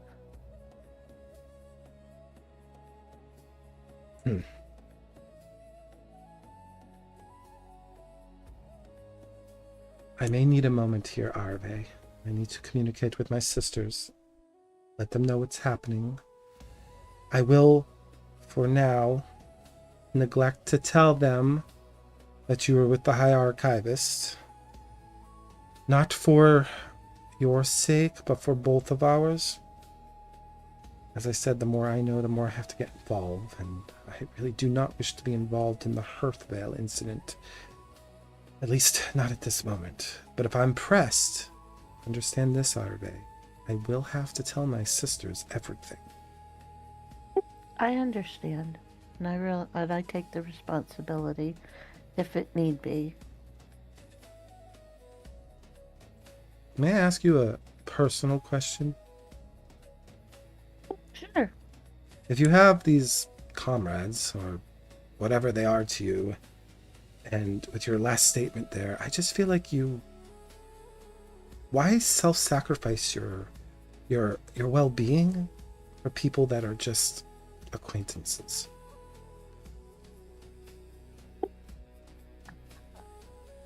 You are. You just said you would take responsibility for something that a group of you did. I'd take responsibility for any of my part. But also, I brought you here.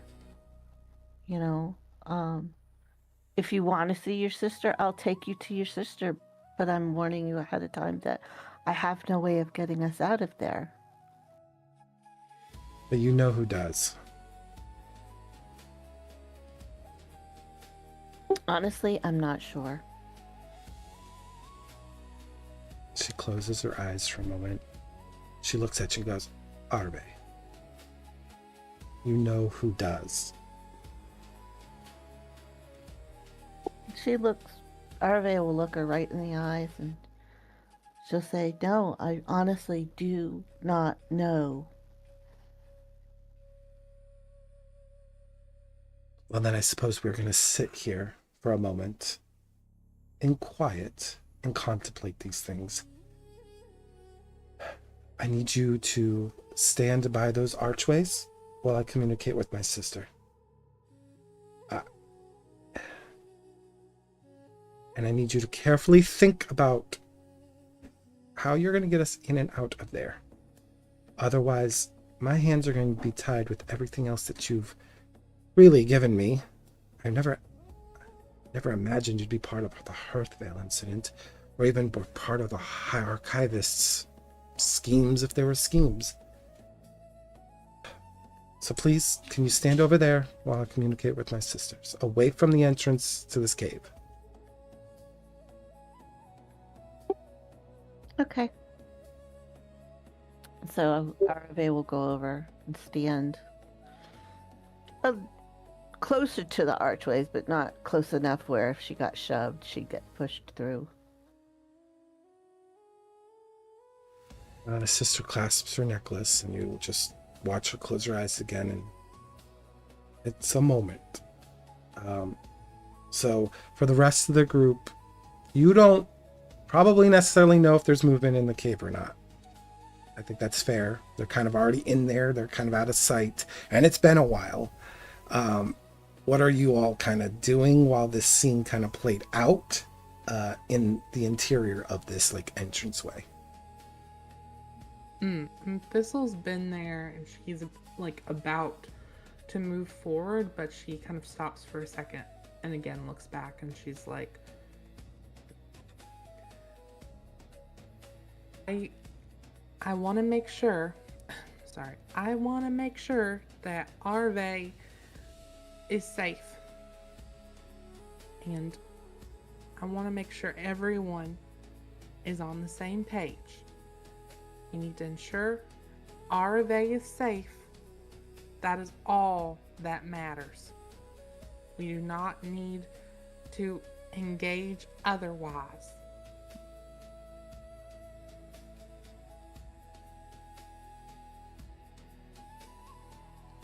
Okay. Why are you staring at me? She is literally looking at Gellar. She is looking at Gellar. I will say that. That is the person. She turns to look at everyone, but her eyes focus on Gellar. And she's like, we have to be careful. I know about these sisters, and I know what they can do. And I want to make sure that if any of us are going through there with our mind thinking we're going to be able to do more than save Aravae or keep Aravae safe, then you need to wait. I don't want to risk her life. We have to be careful. And she looks at Gellar again. then she again glances over the others. And she really, this is a face that Thistle hasn't really given before, but it's like a seriousness you haven't seen on her face before. But she really is kind of like very sternly looking at them. Like, if you don't feel like our purpose here is to rescue Aravae or to save Aravae and nothing more, then you don't need to go in. If I need to do it myself, I will. And that's what she says. We understand, and we're with you. My intention is to make sure Aravae comes out of this alive. Virellis heard none of this. He's ready to move around. He's so bored. He's been throwing around the forest behind y'all. And just grunting. She would look at Virellis for a second, and she would again give him a stern look, and she's like, I'm not joking with any of you. I can put you all down if I need to rescue my friend. And that's what I've been prepared to do. Just really bored. Well, then you can be bored out here if you're not going to be helpful. Okay. He'll walk off into the forest. And then she just kind of looks back to the others and she says, all right, I just want to make sure before we enter there, we're entering with one intention. And then she would start off. Thistle, wait. What? I hear you, and I'm on the same page. Well, what is our plan? The plan was that after they confirm the body of the sister and the binding is broken, we let them out and we negotiate the terms of our separate ways. Thistle kind of stops at that and turns back, and she says, "Let them out?" ? What do you mean? I use the eye to let them out of the archways. And she kind of blinks. The eye? What? The eye? And she questions it again. Tilts his head, takes it out. This. And Thistle sees that, and her eyes go wide, and she turns back away and like kind of takes a deep sigh, and she's like, that thing, we can't let the sister see it. And that's all she says. She says if the sister sees that, and it's all lost. Are you okay? Thistle shakes her head. She doesn't look at the group right now. She's looking toward the cave. She's like, that artifact or eye thing, they ain't gonna let us leave with that. We're not gonna be able to leave with that. I know. This was my complaint. But we have no choice. If Aravae wants to come out of this alive, and all of us don't want to be hunted down like dogs, we're going to have to negotiate.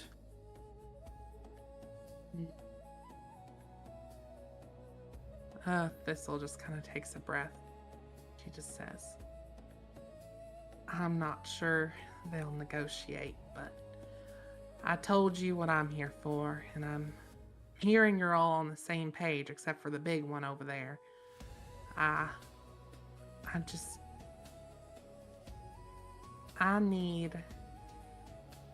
need you all to trust in Aravae and trust in me right now.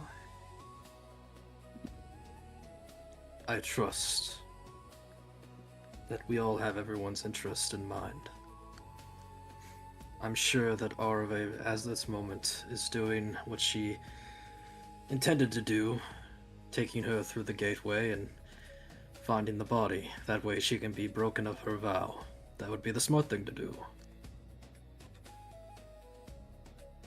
And Thistle looks toward Gellar in his old lady form and kind of just shakes her head, and she says, Gellar, Yes. I think you should give the artifact to Bremia.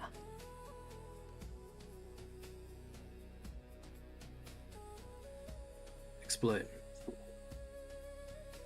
That sister's gonna see through you. She's gonna see through your disguise. And you, I'm sorry to say, you put all of us in danger. And having that artifact is just another danger on top of it. I would give it to someone else to hold.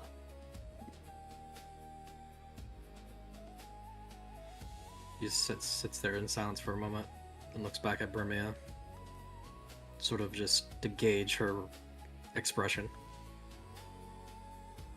Bremia looks back at Gellar and she looks kind of torn and also confused. And she looks back at Thistle and says, I can hold the artifact, but how do we get them out without giving it to the sister? And you wait.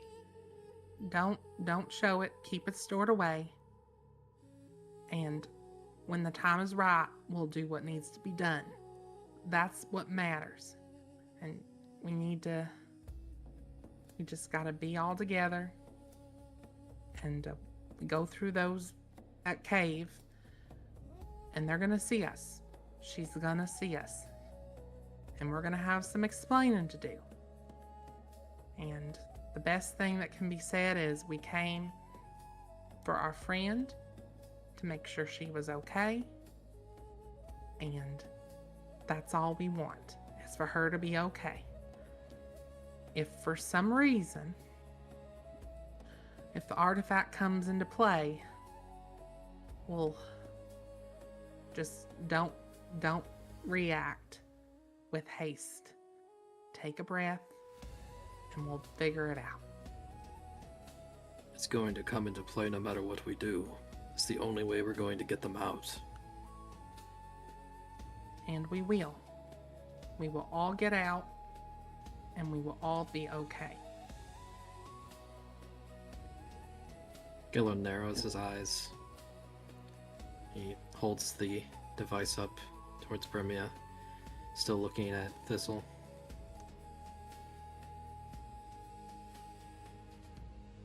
Bremia takes the device and tries to figure out how to best hide it. It is a little bulky. You have to use two hands to kind of hold it firmly. So a little bulky. But you could probably push it into like a backpack, but it would be the only thing in your backpack. I need to put this in a bag. And do I have a backpack that would fit this? Yeah, I assume because that it's not like an item in the shop. It looks like, so I'm assuming everyone has like a little adventurer's backpack. Yeah.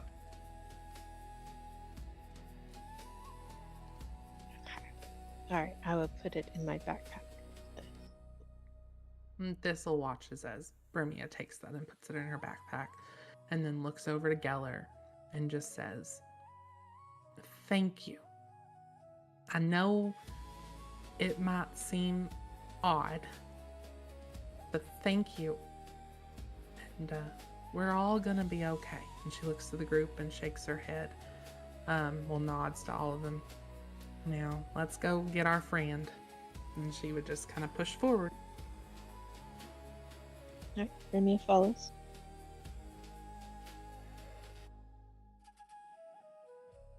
Make sure if everyone's following, or Virellis, are you kind of just going to hang out in the woods now?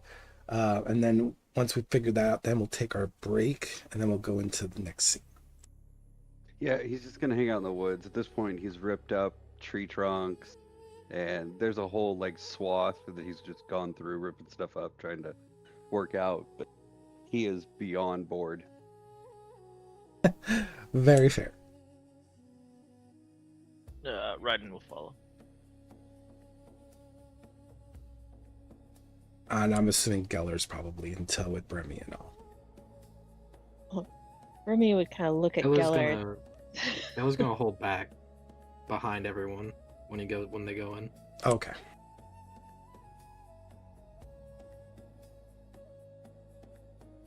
And then what were you going to say, Bremia?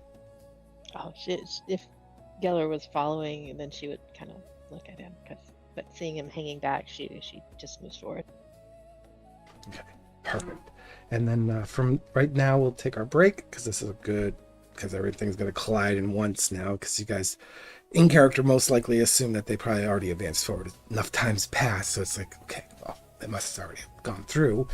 And we'll pick up right there. So go ahead, I'll get this transition, and I'll see everyone back in 15 minutes. Be right back.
That would be nice. That works. All right, Trust me, I'm a scientist. we are back. So, we last, right before we took our break, the group was about to enter the cave, having most likely assumed that the Aravae and the sister had already advanced forward. So I will say, as you guys enter, because Aravae's kind of stuck towards the archway, towards the catacombs, the sister actually would just be opening her eyes as, I guess, you guys could tell me what your marching order is into the cave, but you'll kind of like, it'll be too quick for you to be able to respond to tell people to stop. It's kind of like that shock moment where you're like, oh crap, you might, so kind of view it that way. Like it's going to be like one of those like instant, like, oh crap, moments. Just describe like your marching order into the cave. Thistle would go first. Yeah, I believe it's Thistle, Bremia, Ryden, and me. Bremia is mentally telling Gellar to stay out of the cave. Yeah? I will be just outside. Okay. Yeah, that's better. The sister looks over to you all. Well, she looks a little over to Aravae before she looks to the rest of you and goes, can I help you? Thistle kind of speaks up, and she's just like, we are here to... Oh my god, I was about to use my... You tally foot. What? Oh my god.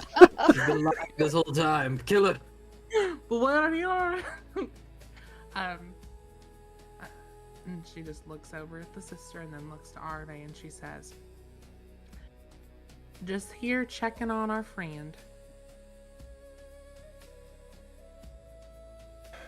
She lets out a sigh and she looks to Aravae. Acquaintances, huh?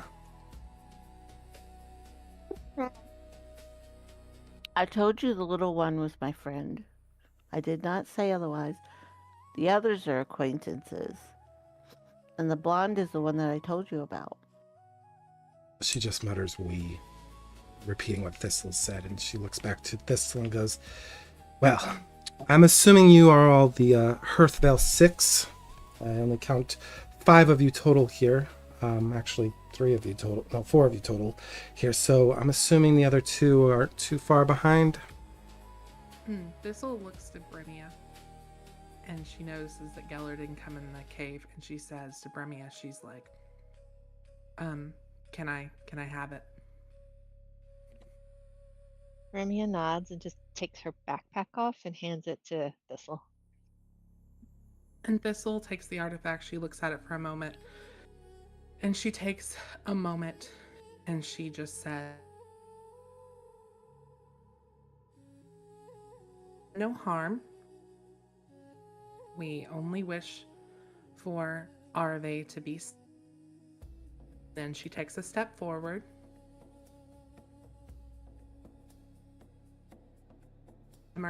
Against... And then the shape of her posture straightens. The looseness of her stance draws inward. And the familiar wildness that clung to her like a second skin is replaced by something quieter, something deliberate. And Thistle is no longer standing there. It is a sister in silver. And she stands there. I knew. Now with the artifact in her hand. And she approaches slowly, though she holds this artifact. And she would recite her other sister's name and just say, I've come to assist, to ensure these young journeymen can come and go freely, and to ensure the return of our sister of silver to rest. Well, if you're here for the sister and the artifact, it seems, you can go and deliver. You can go and grab the sister, and I unfortunately must decide what I'm going to do with the rest of them. And she looks to her sister and she nods for a moment and she just says, "They have done nothing wrong, sister." That's not for As you us know. to determine, sister. That is for the arbiters. Going to Indeed, peek in. indeed, it is for the arbiters of truth, our Sapphire sisters. And though I am sure you follow our oaths as I do, I would wish that you would look at this one, and she looks to Aravae, and her honesty that brought you here. And for a moment, let them pass through.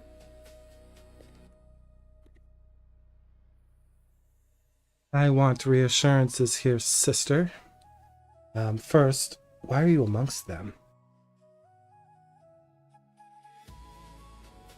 I was traveling to Valmir, and I came upon the little one in red.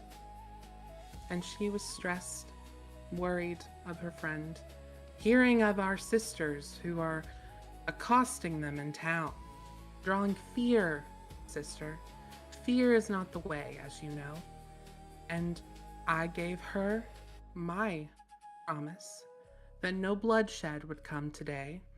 There would be no harm done to her friend or her friends, and I am upholding my bound oath to her. And as I understand it, you have an oath to this one? And she looks to Aravae. I do, however, the fear wasn't cast upon us. It was assumptions thrown upon our good name. We had no fear. I was simply asking questions. As for the information that I have ascertained about who they are, that is at play now too, and that has created quite a conundrum for me. I have my own oaths and vows to the sisterhood as well, and it is not my place to judge their guilt or innocence. However, it is my duty to make sure that they are brought in for questioning and for someone of higher standing within the circle's colors to determine that, essentially. However, yes, I am bound to this Aravae, who has been most gracious with her truths, sometimes a little too much, and I would like to see the bindings released from her. But as for the others, I cannot promise them safe passage. That is between you and them. And may I ask, has she not completed her duty? I am here to She has retrieve her not. sister. The She has not. bound duty was for me and her to go and take the body. And the bindings will not break until we do that. I have no problems or qualms with everyone now coming with us, with the knowing that I would like them to all accompany me back to Celestra with our sisters in tow, so we can get down to the truth of what actually happened at Hearthvale and Valmir. You understand that I'm not here to accuse them of guilt or justify their innocence. I am here to simply ensure that I do my task, my duty. That's all. There is no emotional attachment to this affair. I have no ill will against any of them, even though there is a lot of discrepancies within the story that I've been told. But other than that, if everything goes according to plan, then perhaps everyone will be safe in the end. They shall, as I have too promised safety, and again, no harm to any of these good people. And if it is your vow, your oath, to follow with Aravae to see to our sister, then you must follow that vow, sister, and I will happily accompany you. There's no need, now that her friends know that she is safe, for them to remain. They shall leave, and I shall accompany you. And once the bond is broken, we shall let the little Miss Aravae leave, and we, she holds the artifact, shall return to Celestra with this sacred artifact that belongs in Celestra. Do you not agree that is the great promise we have to we have to uphold? She raises her hand and shakes her head. Sister, The Silver Sisters have the duty to bring such things to Celestra. My duty is to uphold the laws of this land and make sure that order is held with when I bring in custody to make sure that the arbiters can assure that law is passed. I cannot promise that. They either come with us or we sit here for a while to determine the justifications of this. I don't understand why you're so prevalent on protecting them from our laws, our statutes. Like, if they're innocent, they'll be proven innocent. I have no need to protect them, sister. I am merely here to ensure the safety return of our sister in silver, and to ensure this artifact is returned to Celestra. And, as you've said yourself, you have no place in this cavern. This is not a sister of red or crimson, and this artifact has no means to you. So perhaps I shall finish this duty. You can release Miss Aravae of her oath, and I will see to these people, since they are, as you say, they have witnessed this death. I shall retrieve the memory crystal of this and return it to Celestra as well. Would this not be amenable to you? No, sister. These bindings keep me, safe from people I do not know and have not earned my trust. There has been quite a bit of deception, and now I'm curiously wondering whether or not you were the Thistle that I spoke to at the Applebrook estate, and if so, why were you so apt in keeping me out in the dark about the one-way passage, apparently, and the artifact that you hold in hand, and the fact that you are now protecting them, understanding that this was potentially a one-way trip, never once stepped in to tell me overnight that this is the case. Please, enlighten me, sister. Why are you going to such lengths for them? And she just kind of like smirks a little bit and tilts her head, and she says, surely, sister. And she kind of gestures like she knows the sister has something. You would know my power is much different than a simple druid girl. If you had encountered me, then you would know it was me. I'm actually surprised you didn't instantly know it was me when I came through that door there. And that is something I'm sure you may need to reflect on later. However, I think our duty now, as stated, is to take care of our sister, and the only way we can do that is to ensure that that is done, and that the oath between you and Aravae is settled. How you would to do that, if you want us all to go through, we shall all go through. But we must get this work done, as it has taken too long, and this conversation has gone far longer than it should have. You still did not answer my question, sister. If you took the guise of this Thistle, you obviously know more than Letson, and the fact that you know this Bremia had this artifact leads me to believe that you knew that I would have been stuck beyond that veil. I want to know exactly what were you planning? Planning. Sister, I've learned just recently about this artifact, and this guise I took on was, yes, to ensure the safety of these common people, but also to ensure, now that I know of this artifact, that it is safely returned to Celestra. I knew nothing more. I've known just as long as you about this artifact, and I wish to see it returned. Again, this conversation continues to go on.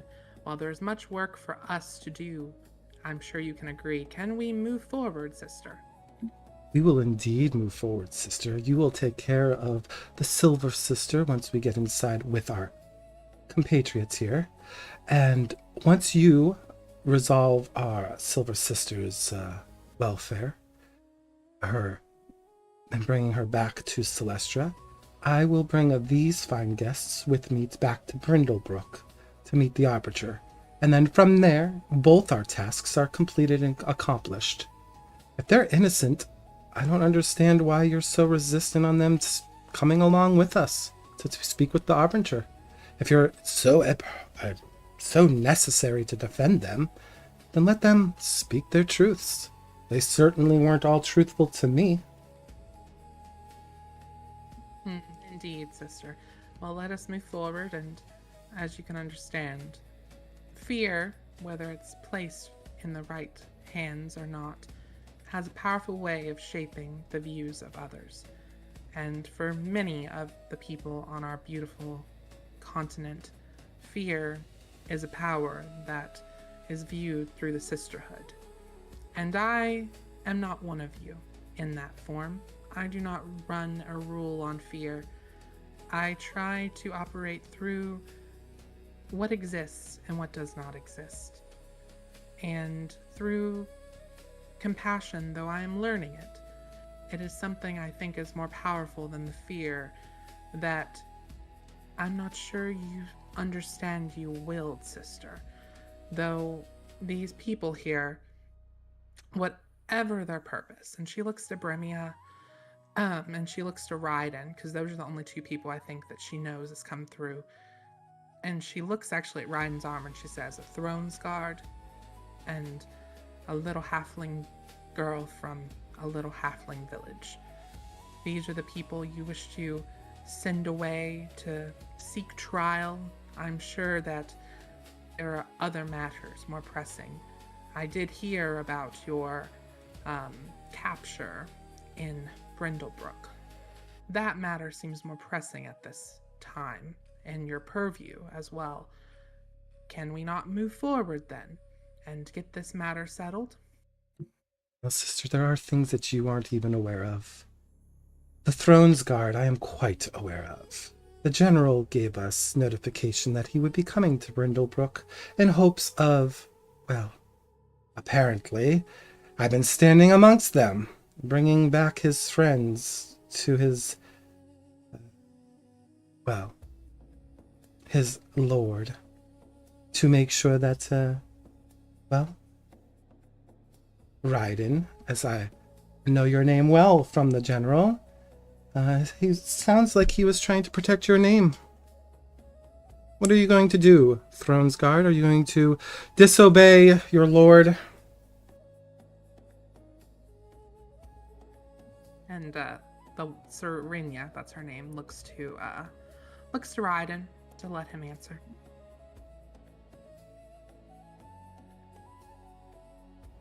My companions are within my custody. Thus, they are under the protection of the throne until they are returned to the commander. You will bear them no harm, irrelevant to whatever task or sorcery you have upon them. Serenia looks to her sister and kind of looks for her answer. She raises her hand to you, right, and goes, unfortunately, Throne's Guard, you do not have the purview or the authority to tell us what to do. I was hoping you would go along with your lord's directions, because the more you fight things in this world, the more guilt you lay upon yourself. Whether you believe it or not, I am actually trying to help you. The more you fight, the more you run, the further away you get, the worse things become for you and your good name. It is best to confront these things head on. Just like the order of the world, we must ensure that chaos does not sow its seeds.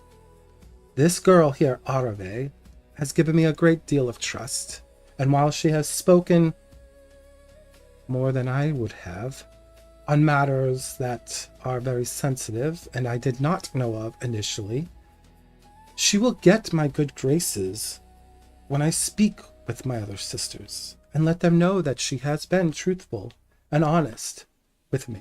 That goes a long way. We're not as without compassion as my other sister says, but we have jobs and duties that we must adhere to. You as a Throne's Guard should understand that better than anyone. You have duty, you have honor, you have things you must see through whether you agree with them or not. That is my role. My role is not to pass guilt upon you and your associates. She gives air quotes because she doesn't quite believe that anymore. And she's like, my job is to just make sure that I deliver you in the hands of someone who will listen.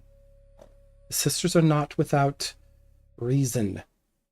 Sure, the nobles of Valmir always have plottings and schemes going on, and they are always trying to oust for our good favor. We're quite aware of that. Truths and lies are always hinging on a whisper. And it is our arbiters' will to determine those truths, to determine the falsehoods. The more truthful you are in this endeavor, I assure you it will work in your favor. The laws are not unforgiving. Sure, law can be blind, but that's not my role. Just like it is not the Silver Sisters here's role to tell me what my role is. I have a duty to Aravae here to see to our sisters' well-being. Once we are there, the bindings will cease. And I encourage you all to come with us. Don't fight this. It's not good for anyone. If you wish no harm to happen, and she looks to the Silver Sister, no harm is to come to anyone. It would be best that we all cooperate together rather than seeing each other as enemies.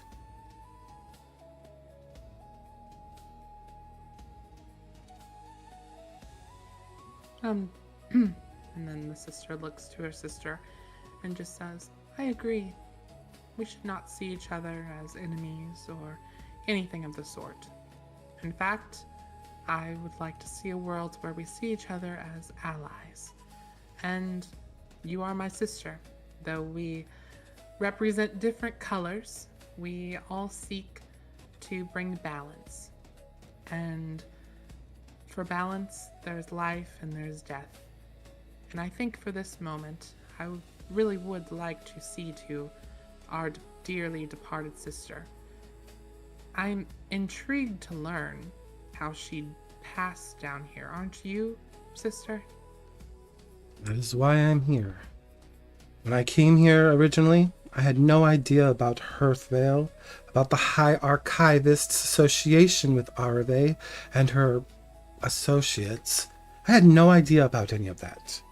But that honesty and truth that she spoke, I'm not weighing it against her. Before you all entered, I was telling Aravae that I am conflicted.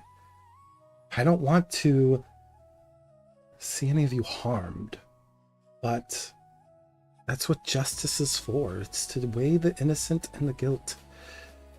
So, I'm asking you all, and she's looking past the Silver Sister towards you all, will you please accompany us to ensure that we can see this task done, that your friend is unbound to me, and we can come to an amicable agreement to meet at least with my sister back in town.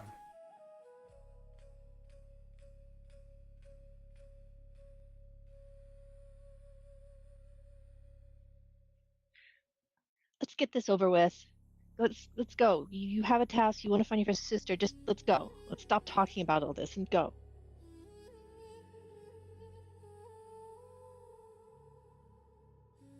She looks to Ryden. He silently nods, but his hand is on the hilt of his sword. And then Serenia looks to her sister and says, they've spoken. We shall move forward. Indeed, even passionately they've spoken. That isn't lost on me. There's a lot more to this association than just simply what it seems or what I've been told. Aravae, if you would do me the honor, please lead us forward. I wish again to thank you for your cooperation in this endeavor. It has been refreshing to see such honesty in a world full of, well, otherwise things that I do not value. Serenia would actually come and stand beside Aravae, and kind of walk with her through the arches, even though they wouldn't necessarily need them. She wouldn't know how the arches work other than what little was said outside, so she's just kind of cautiously staying beside Aravae as they would walk.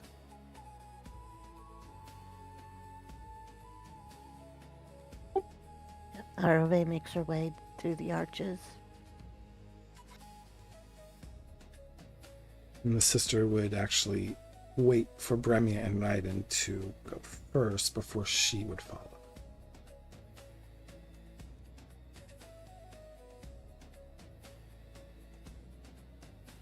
Bremia just kind of stares at the Red Sister and then rolls her eyes and walks down the tunnel.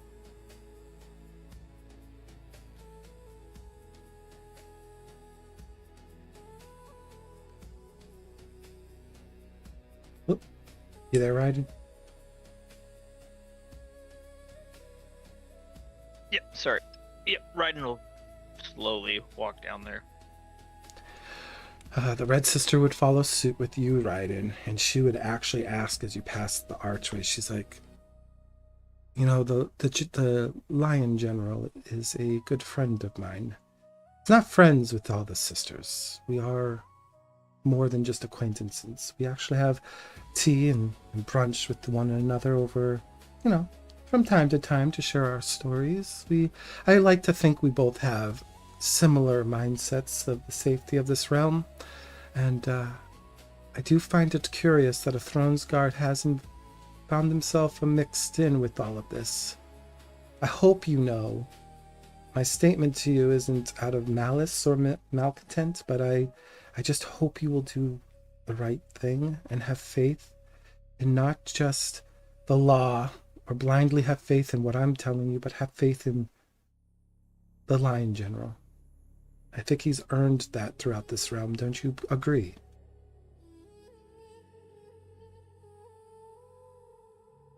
I tried to tell you already that they were within my custody under his rule, but you said that doesn't apply to you. I have nothing more to say to you.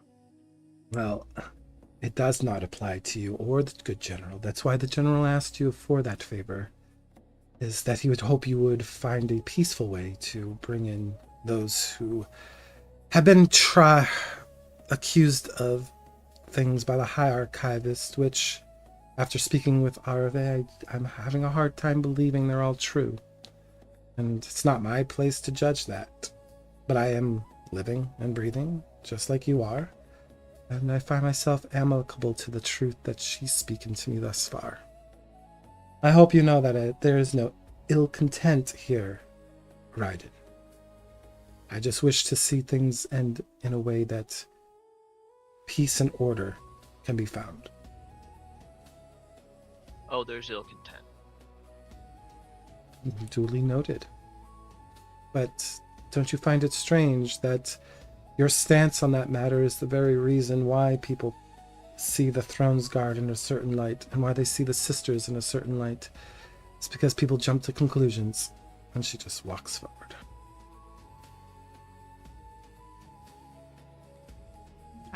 While they're talking, Serenia is going to talk to Aravae and just kind of say, your friend, the halfling druid, Thistle? Yes. She cares, as you know, very much for you. And I only want to reassure you that she is safe. She had trouble sleeping, and I helped her sleep. She will awake shortly, I would expect. I let her know that all would be well and you would be returned safe. And she looks to Aravae kind of a little bit to the side, and she's like, I will see that through. I will hold to my promise to her. So are you the one that gave me this note? And she just kind of smiles, a very brief smile, and she says, yes, and I struggle to write like she does, so I apologize. I'm sure she would say something different, though I only wish for your mind to be free and you be yourself, for it sounds like you were. For truth, there's nothing to be afraid of. In honesty, we have our most powerful ally. It is when we speak lies that we muddy the waters. And she kind of nods to Aravae and says, your truth has left my sister a bit bewildered at the moment, though I'm hopeful she will see the light before we exit this cave. So do I, because it seems like she was not believing me at the end. It is our way to be curious, to question. We do have many who dislike our order, dislike us, and perhaps wish to hurt us. It would seem, and she kind of references that kind of battle area that the beanstalk and such, is that it would seem there was a tussle at one point. I'm sure those men, if we were to look at them, were not our allies. Though, we should work on that. We should have more who trust in us than there are. And she just kind of goes silent after that. Aravae nods her head and she goes quiet, keeping to herself as they walk through the archways towards the chamber that holds the sister. While the 5 of you, I guess, enter, Gellar probably hear no noise now at the cave. It's very quiet. I got bored in the forest and headed back to Gellar. Okay. I have a giant board, like giant, in my hand. He looks back at Virellis as he's standing at the threshold of the cave and has his hand on like one side of the entrance, sort of looking down. Turns back, he says, Virellis.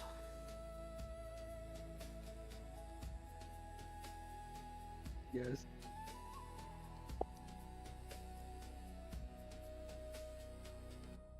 Thistle is gone. The Silver Sister has taken her place. Whether she's always been the sister or not is uncertain. But I'm not sure where all this is going to lead. They are going to confirm the death of the Silver Sister inside. But I can't let them have the Eye of Argonus. Okay. He throws the board next to the cave, pulls out his axe, and starts throwing it at the board, trying to hit the middle. Oh, the returning axe? Yep. That's fun. Gellar gives sort of like a relaxed smile. I just see people that want to rule and imprison. They won't be doing that with me. Yes. They think their control is absolute, that it'll foster some sort of trust after everything they've done. Never works. Compliance. This is why I fought wars. Indeed. Compliance is only accepted when it's on their terms. Those that want to control never want freedom. We shall Out of wait for them character, to come out. I see fascists. Nazis, all of them. Yeah. Stick it to the man. No. But We'll wait here. They'll make Yeah, their way yeah. out, and we will I'll confront. offer the axe to offer the axe to Gellar.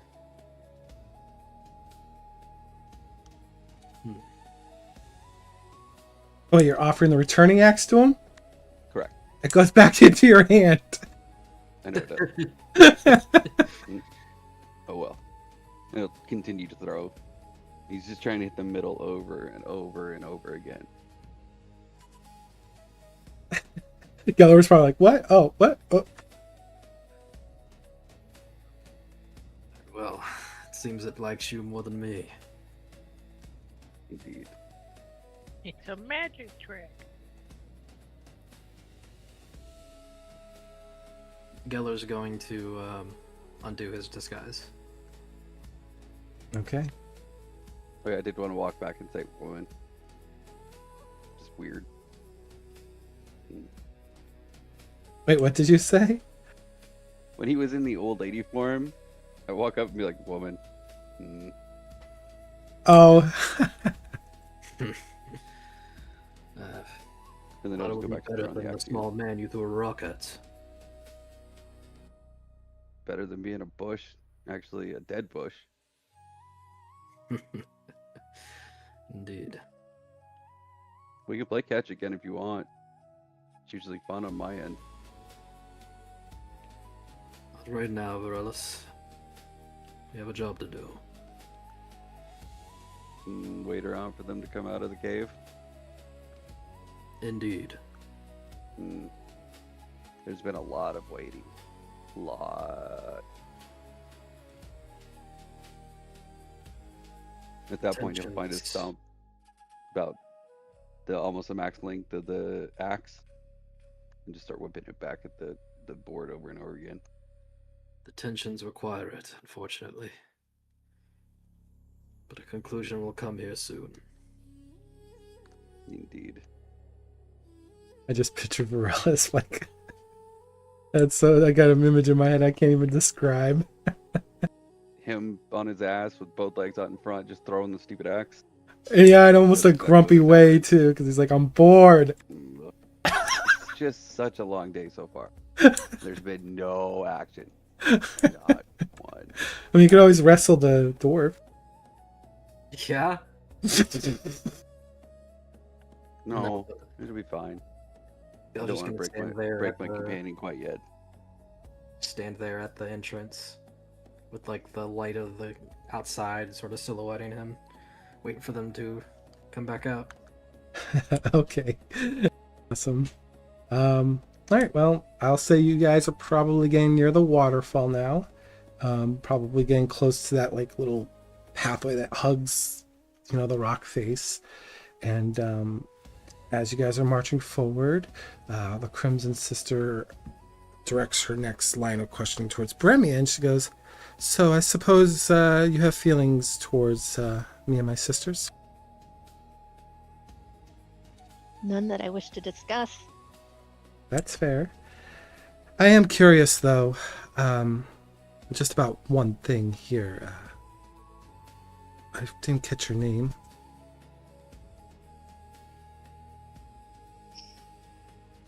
Well, kind of late to ask now. I'm trying to be civil.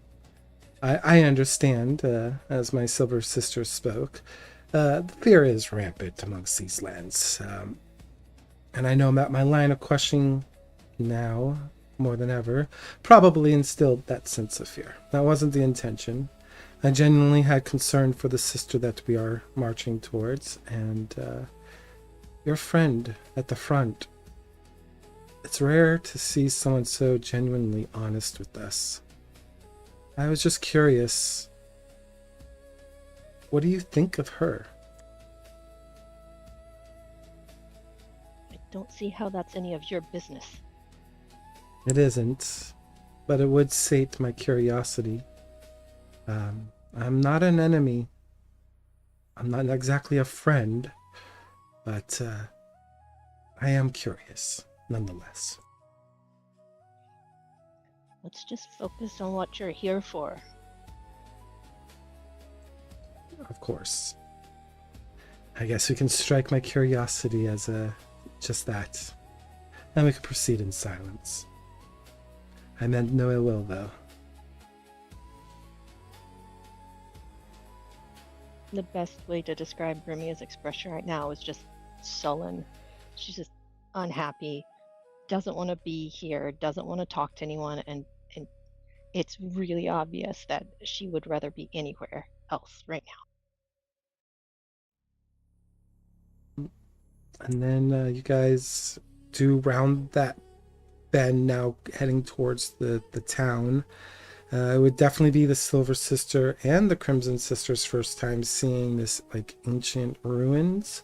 Probably more so for the Silver Sister. She would identify that the architecture is not native to these lands. It would take the Crimson Sister probably a moment longer to at least come to that conclusion, because they have different purviews of knowledge that they focus on. And eventually, Aravae, I'll pause it for a moment because I don't know how you want to proceed to the body, but you are nearing the corpse of the Silver Sister.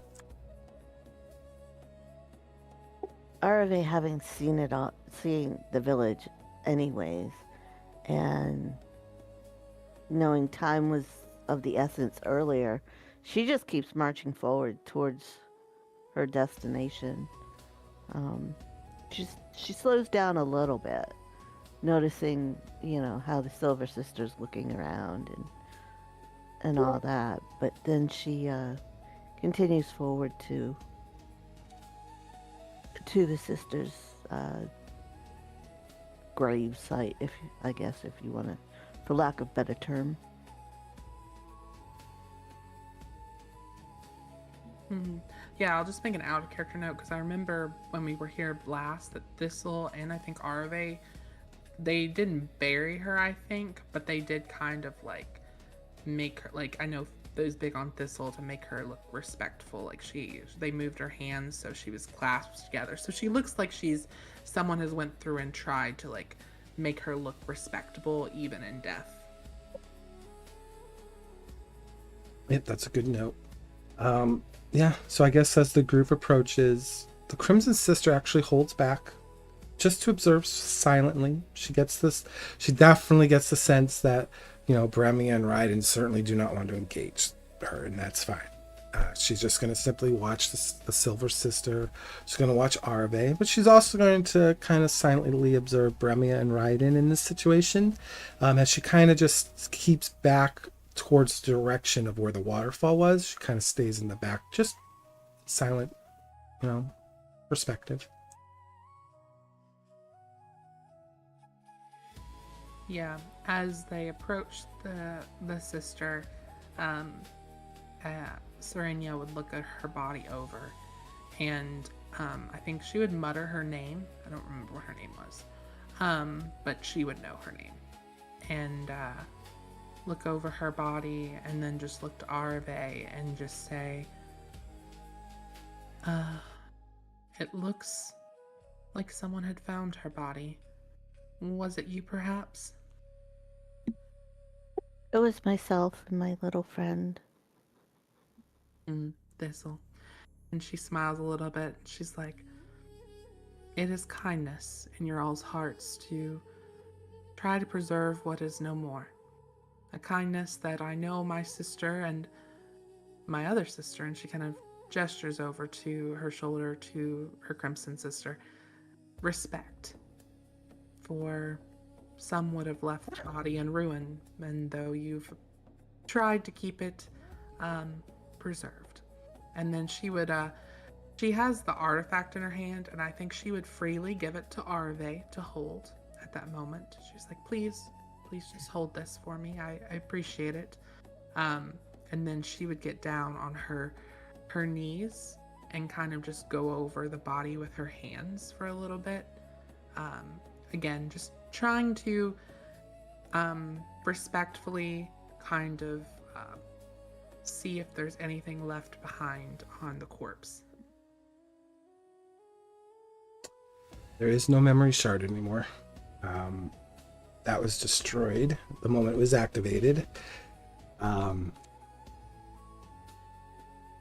Yeah, it does seem like she was at least disturbed a little bit further too.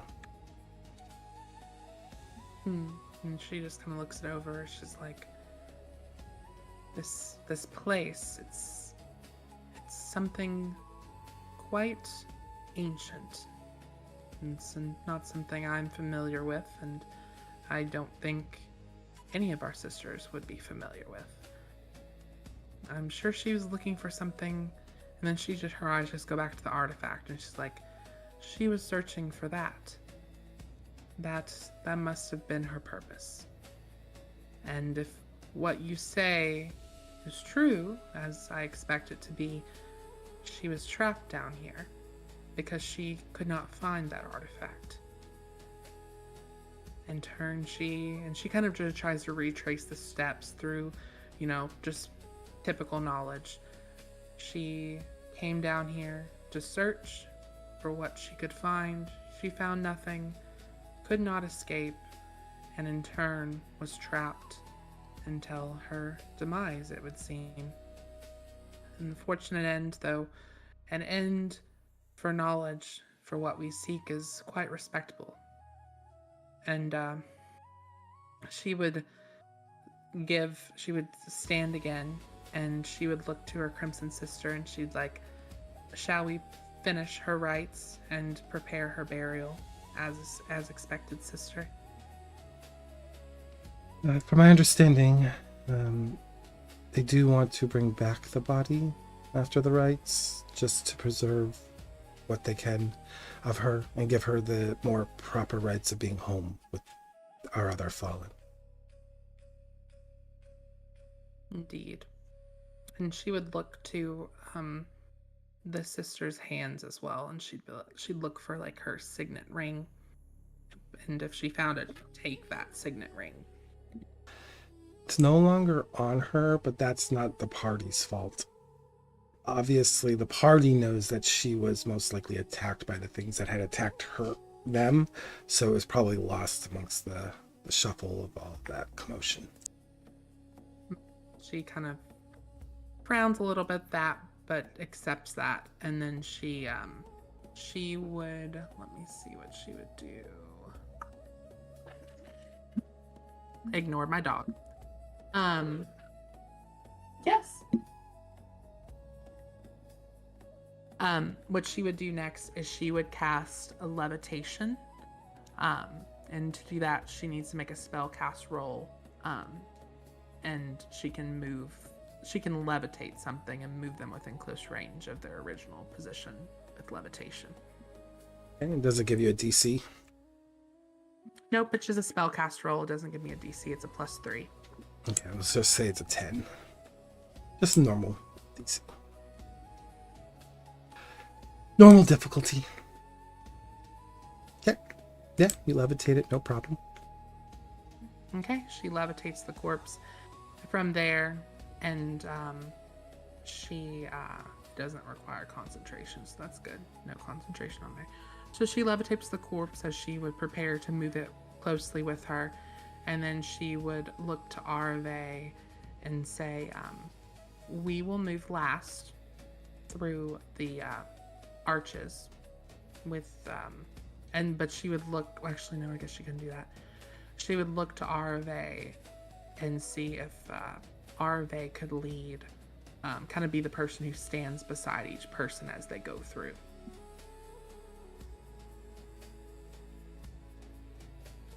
Aravae will nod her head. She'll move to go towards the arches again. And then with that, Serenia would then move first through the arches with her, carefully with her levitated sister. So, as you recall, as you guys go back to the arches, you realize that you had to enter one by one to leave. You actually had to pass the artifact off to each person. It was a 1-by-1? Yes. Yeah. Okay, then this is gonna be complicated. Yeah. Then probably what she would do then, I guess she'd be first in line. Your Crimson Sister says, sister, if there's trust to be born here, perhaps you should be behind. You know I will not leave you behind, and if your allies are going to have any faith here, perhaps that is the time to give them faith in us as sisters. And she nods. She says, that is fine. Then I will be the last to hold the artifact, as it will return with me as well, so that is fair. And then she looks over to her Crimson Sister. Perhaps you should be first then. Very well. I have no interest in the artifact, even though I know your order does. She takes it, and she will depart first, and then she waits for whoever's going to step up next.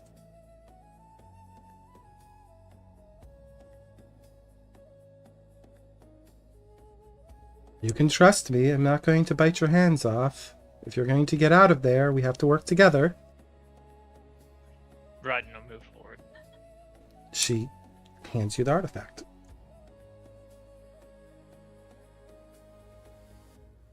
He'll start to walk through, handing it Then back. you'll follow Ryden.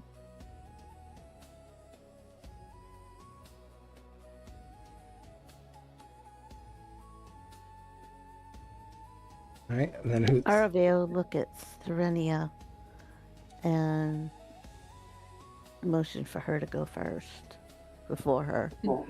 And Serenia she'll- shakes her head. Serenia she'll- just immediately shakes her head and just says, No, you must go first. I will be last. It will all be fine, friend. Aravae sighs. She takes the artifact. She goes through, then turns around and passes it to Serenia. She's like, I hope so, because I'm still bound to that. You are to no longer your bound. Sister. You actually, Oh, once you cross the I thought we had threshold, to get out to bet. nope, break once the you cross bond. the threshold, the gold threads actually seep from your skin and fall to the ground and then dissipate into like almost nothingness, like a wisp of the wind. You're no longer bound to her. Okay, Aravae will kind of blink a little bit as she sees the threads, the binding threads fall and dissipate, and she'll wait for the next the next round to go through the next passage.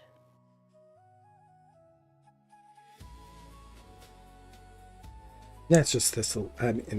Serena or Selena. Serena, I think. Serenia. I had to make it difficult. She, after it was her turn, she would take that and then also carefully move with her levitated sister through the arches until she made it completely through. And then after that, she would look to the group and she would say thank you. While it might seem a little bit unorthodox, this is a very big kindness you've done for the sisterhood.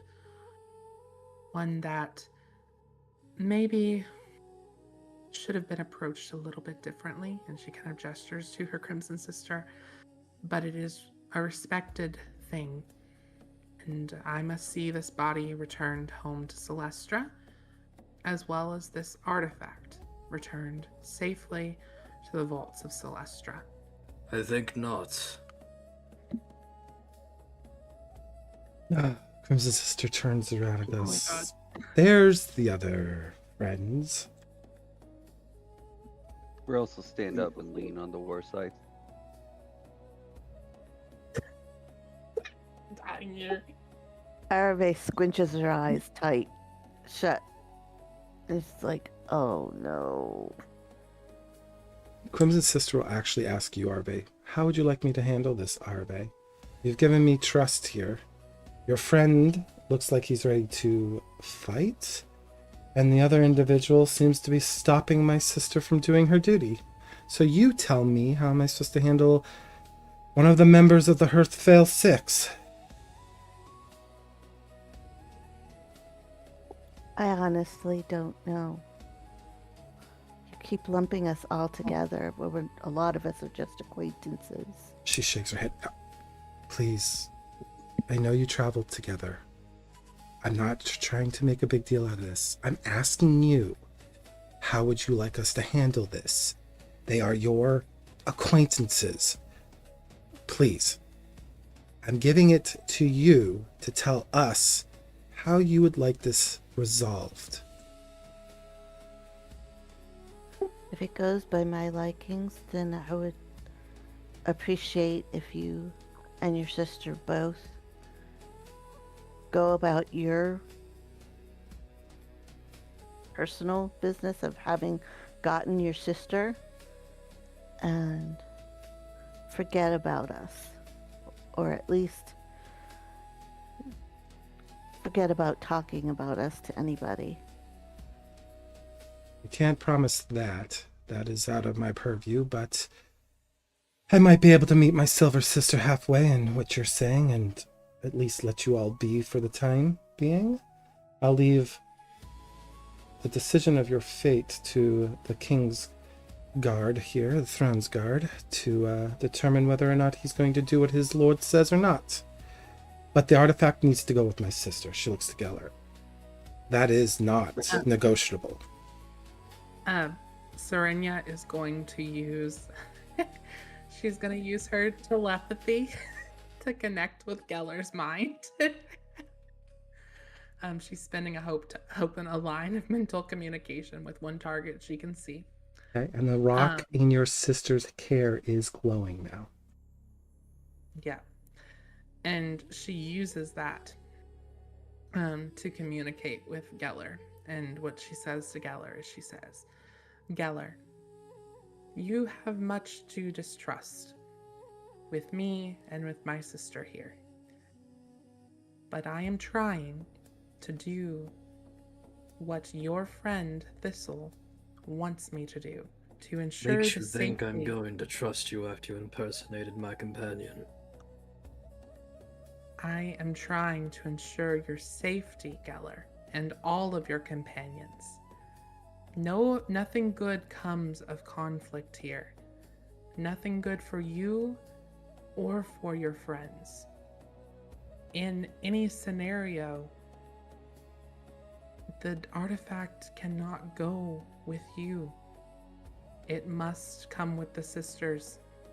And as you must know, there are other sisters likely on their way here. You must let us go, and in turn, you and your friends will be free to leave. I say this to help you. Everything I've done up to this point has been to aid you all. I have Why, not then? tried to deceive Who are you? Why do you care about us? Because I do not agree. I do not agree with everything my sister speaks. I do not agree that you specifically should be seen as a threat for nearly being alive. But if you make yourself a threat, I cannot defend you. So you must step aside, and we will leave, and you and your friends will be on your way. That do you is the need the path I eye? offer. The eye belongs in Celestra. We'll say so, your character probably doesn't even know why your silver sisters want that object. No, she would not. She just knows it's an artifact that would belong in Celestra. Yeah. So, Your authority is not recognized by me. Simply by virtue of being the sisters, you do not claim ownership of such artifacts. that is a question that is beyond me. But you must acknowledge that if you act as you would plan to now, you would be putting your friends in the crossfire. Is that what you wish after this journey here, to rescue one of them?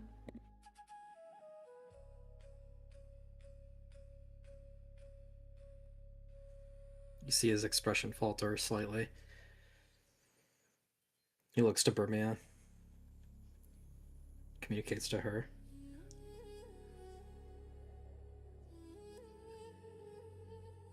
What do you think?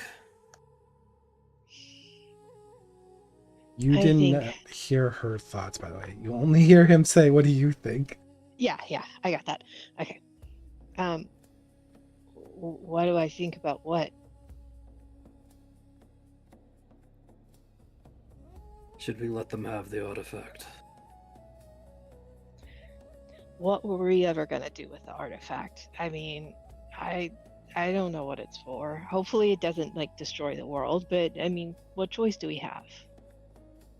We could be handing them the keys to a power that they do not understand, that they will use to their own benefit to continue the oppression of people like me and those who have been wronged by the sisters.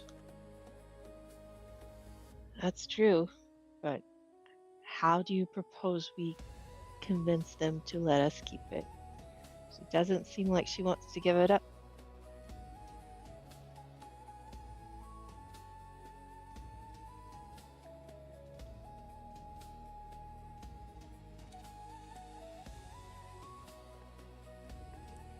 Gellar takes a moment.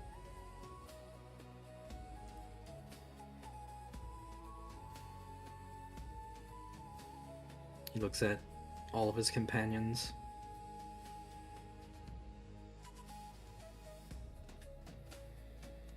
Virellis has fallen asleep on his staff at this point. Yeah, everyone else is just standing there observing, and then I'll say that the Crimson Sister is looking at the glowing stone, so she understands something's going on.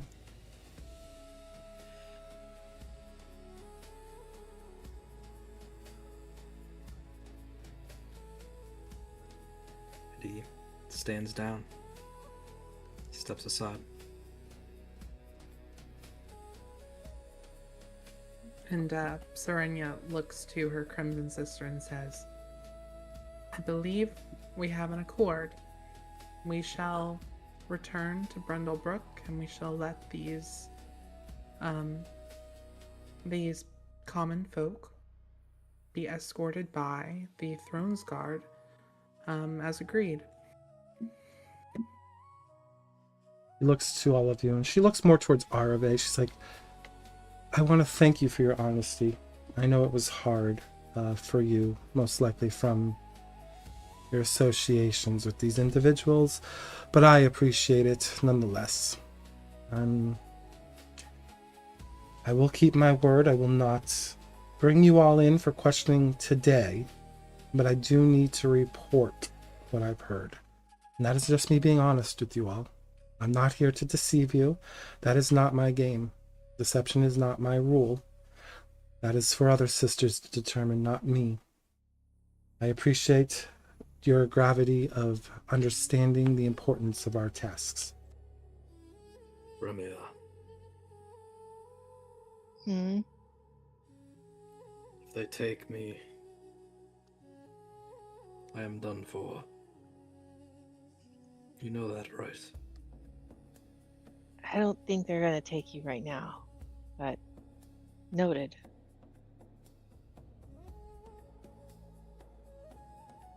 Aravae's gonna bow her head towards both the sisters, and especially the Crimson Sister. I'm glad that you're able to retrieve your sister and you'll be able to take her back for a proper burial and rites. It's only fitting that that be the case. Yes, contrary to what my sister said earlier, things couldn't have gone differently. But because of your truth in the moment, we were able to come to this conclusion. So I appreciate that. Deception and lies get us nowhere in this world. And so when you spoke, when there was arguing and pettiness going on in that house, I valued that greater than anything. When I swore that you would be safe, I meant it. Perhaps there was a ruse, a disguise of sorts to make you feel otherwise, but that was not intended. Just there are a lot of people out there in the world that wish us harm. A lot. Because they don't understand our intent. And hopefully one day, at least if we can reach one of you, I hope you can understand that how much this meant to me, Aravae. And if it's any constellation, I am sorry to have put you through any stress. My job here is done as far as I'm concerned. And I would suggest to you and your associates that you find a means away from Brindlebrook. And perhaps, Aravae, if you haven't heard already, there are rumors of a lotus within the marshes that may be able to help you. Consider that my reward to you for all your services today. Thank you for that. I do have one further question for you, or a request, if I might be so bold. We still have one associate. My friend, my real friend, is back in Brindlebrook asleep, as far as I know. Please allow us the time to at least get her before you do what you must. I see no reason to tell my sisters immediately what transpired, but they do need to know. I can't break my vows to them either. I hope, whether that frustrates you and your associates, just know that me keeping those vows is the reason why I'm truthful and honest to you right Who's now. holding the artifact right now? The Silver Sister.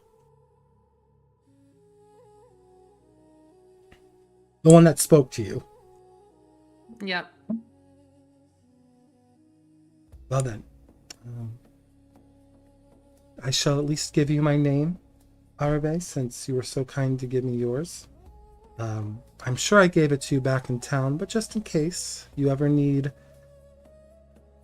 an ear to listen to you in the future, perhaps an advocate to your character, you can always drop my name.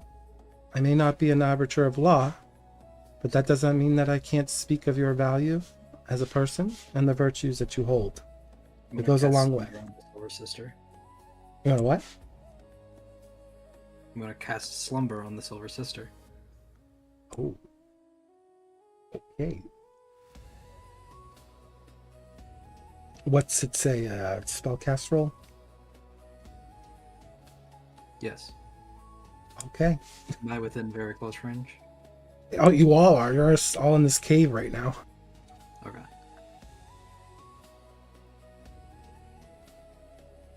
I thought we were outside the mouth of the cave. Very close and close. Like, very close actually is a lot further than you think. I think it's, what, 20 to 30 feet? Am I wrong? Let me check.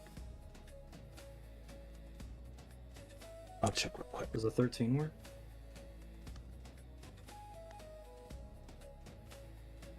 You'll have to ask the Silver Sister, because that would be half against her AC or invasion. Does it hit My, you? I don't know what I look for. My evasion. Oh yeah, so it would be my evasion. Mm-hmm. Yeah.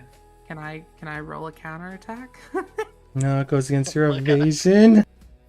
I have not this time, which spends 3 hope to force an adversary within far range to reroll an attack or damage roll. Oh, you can do that. Okay, reroll it. Yep. I'm gonna try. Spend 3 hope. Yep. Oh my No. god. So this is gonna be bad. So Serenia immediately falls, and the levitation falls, so both of the sisters fall. Both the Silver Sisters are on the ground. Corpse and Serenia. The artifact Aravae- falls from her hands. Aravae tries to catch Serenia as she's falling, and her gaze darts to Gellar, and I'm not gonna. It's quite daggerish. What are you doing, good sir? You just attacked a sister. Attack is debatable. He's going to cast Mage Hand to go and grab the artifact off the ground. She is going to now remove a golden thread, and she literally casts counter spell on you. You have to roll now to use Mage Hand, a DC of 15 spell casting. I do? You do. Okay. As he starts to move forward, Ryden kind of moves up to go between him and the sister. She's not attacking. She's just trying to negate a spell. Yeah, Ryden's simply body blocking. Hold on. Guess I can just do it this way. All right. 18 with hope. You succeed. The mage hand goes past her, and the sister now is going to apologize to Aravae and say, I'm sorry. Your friends don't seem to have trust in this world. You're the only one that has honesty in your heart, and I have no choice but to defend my sister and her duties. You guys will now be entering combat here because she is not going to obviously let that stand. Aravae's going to be kneeling on the ground, holding the Silver Sister. And, yeah, letting out a deep sigh and probably a whimper at the same time. I have an inquiry, because I don't know how this works, because I guess I'm kind of like an NPC a little bit. So it says I'm asleep until they take damage or the GM spends a fear on their turn to clear this condition. Can I spend a hope to clear the condition? The reason why the fear's there is so that way, like, people can't just, like, stun lock an NPC in place. So Yeah, so what on you my can turn, do I is spend a hope? you can spend a hope, but you'll have to roll to resist the spell. So it's a little So I have to different. spend a hope to can I just roll or resist instead of spending a hope then? When the spotlight goes on to the players, absolutely. Okay. Because you're technically a player at this moment, not an NPC. Oh Jesus! And you all have like, you don't even have Thistle to help, so you like are down a person. All right, so if everyone can put their characters on this thing, you guys will probably be towards the side of, more towards the center, closer to 2. And actually the sister will be the furthest one back.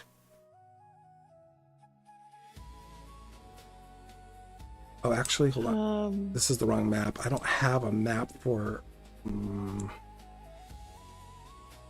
All right, for the sake of argument, since I didn't think we'd be fighting in that space, we'll just say you guys are near number 2 there.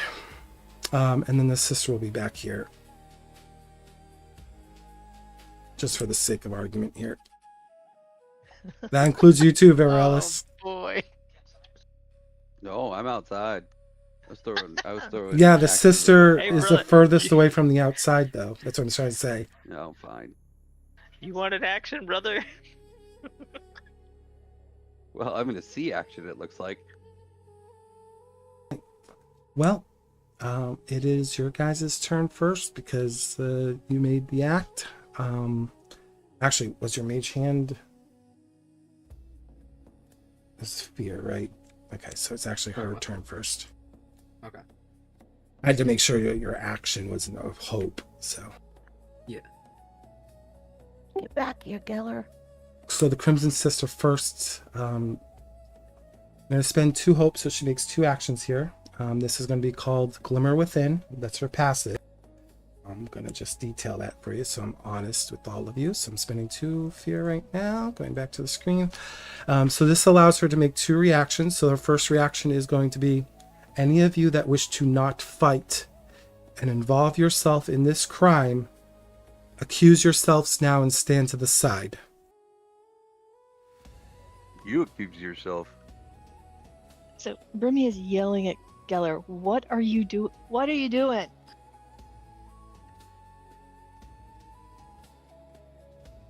Doing what I want to do. Out of my way. I don't know who you are. What? What? You know who I am? What are you talking about? Get down unless you want to die. Are you possessed? What is wrong with you? Holy shit. I have a worse height. All right, and then Real close. So Bremia's like, hold on, out loud. Hold on. Something's not right here. I don't think this dwarf is himself right now. He's not sounding like himself. Can we just take a pause? I'll run up and grab Gellar. Full bear hug. Ryden has his hand on his sword. He's looking between the sister and Gellar and Bremia. He doesn't know what's going on. all right, we'll say that you're making your way to Gellar because it's still technically her turn. Does anyone want to go ahead and step to the side from the sister's command and recuse yourself. Look. I don't almost thi- think there's too much confusion for us to have actually paid attention to what she just said with Bremia yelling like that. Okay. And Aravae is confused because she'd have to drop the Silver Sister So in Virellis order trying to to grapple me? move. So He's going to pretty be. much gonna stay there holding her. He's trying to run up to you, but on her second action, she's actually going to be utilizing Crimson Recall against you, which is going to cost me an additional fear to just activate that. So I've lost 3 fear on that one turn, and she is going to attempt to bring you literally to very close range, Gellar. You're going to have to make a strength reaction roll of 15 or higher to avoid it. And I didn't make it to him. Not yet. No, So I would love a tug of war. not yet. It was still her. It was her second turn because I used Glimmer Within. With me standing between them from previously, does that mean if she does end up pulling him, is that going to collide with me? Nope. He'll just literally just get pushed through all of you. It'll be like a force, like just goes right through. Think of it as like force pull. I guess it's probably the best description I can give you, perhaps.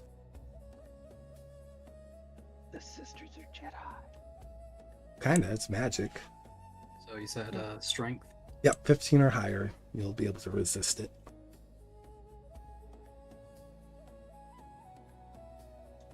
Oh, good job. So you resist it, and now it's your guys' turn.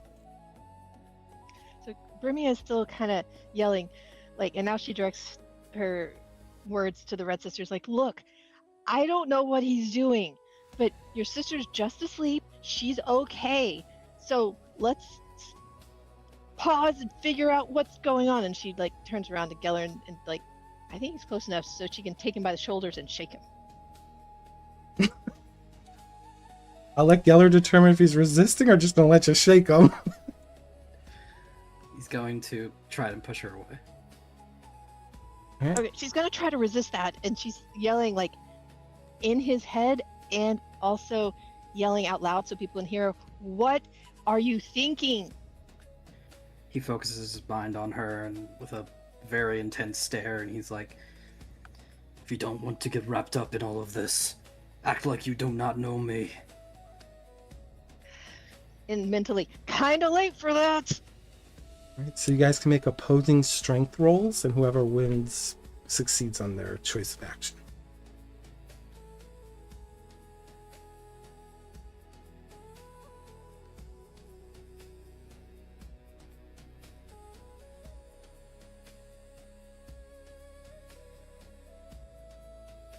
Okay.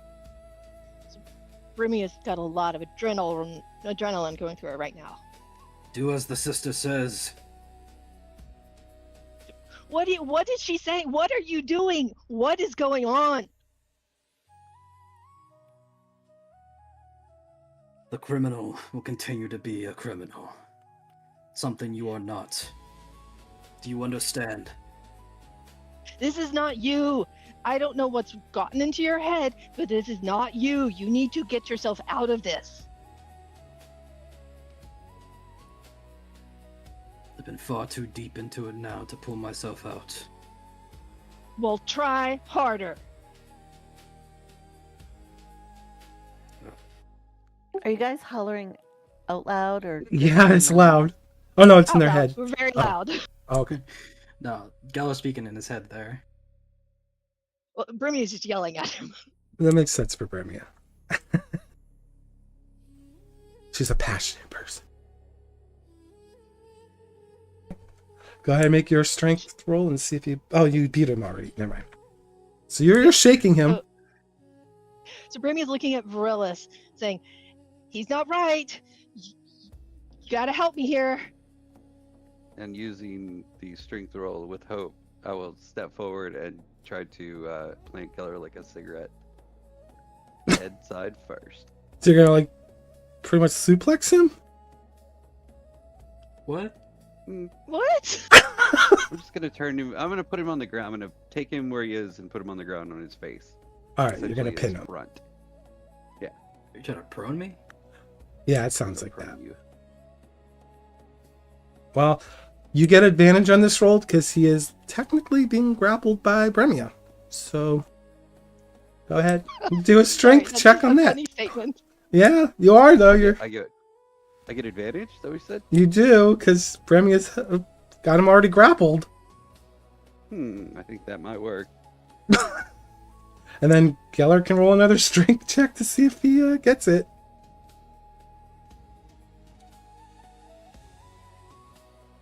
Nope. Oh boy. All right, you pin Gellar to the ground. Okay. Virellis, I thought we were on an understanding. We are. You're just doing weird shit. I'm gonna hand this to Ryden. You got a fear check on that though. I did. Gellar, hand that to Ryden. Well, no, it would be my turn.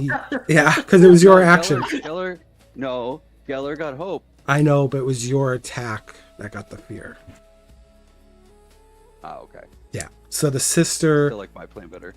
says a little bit louder, this is going to be her action. This is her turn.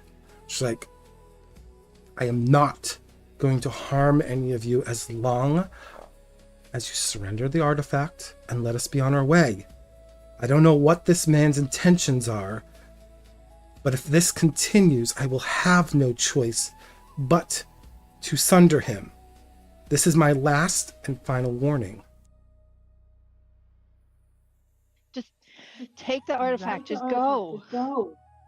Is that her turn? That is her turn. Okay, can I roll for her to wake up? Yeah, what was this? Well, I guess we can just have Gellar do another spellcast roll, because it doesn't really clearly define that for us. Okay. So as long as you roll higher than his spellcast, then you'll succeed.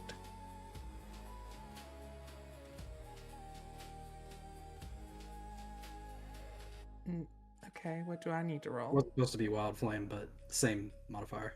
No worries. You'll roll your spellcast to Cersei. It just has to be higher. Okay. No. Nope. I'm actually wait. Yeah, I am. I'm still asleep. And Aravae's still holding her. It's still the player's turn.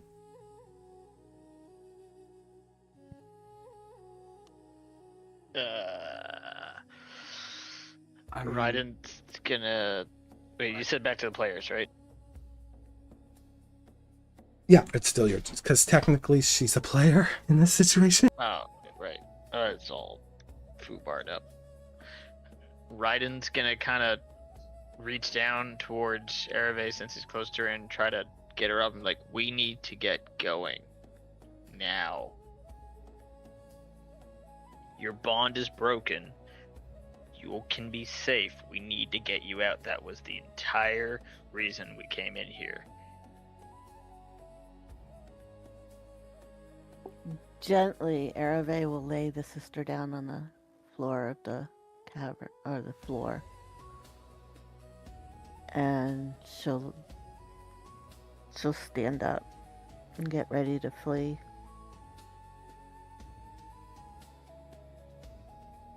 Then as she gets up, he'll look over back to Bremia and kind of gesture at Aravae.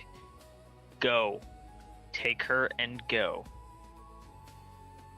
Bremia just nods, and then she looks over at Gellar and Virellis to see if Virellis is going to pick him up and take him out of the cave. Because she can't really pick him up. We can do that. Easily. Alright, she's going to head out after Aravae, expecting Virellis to come after her with Gellar. How far are we going? Well, hold on. You can't move all that. That's a lot of movements there. So the sister is going to, again, attempt to cast Counterspell to dispel the floating hand, which uses 3 of my fear to do Where so. will it be right now? It's probably next where Ryden is, pretty much, near the sister and Ryden. So let me just do a spell cast.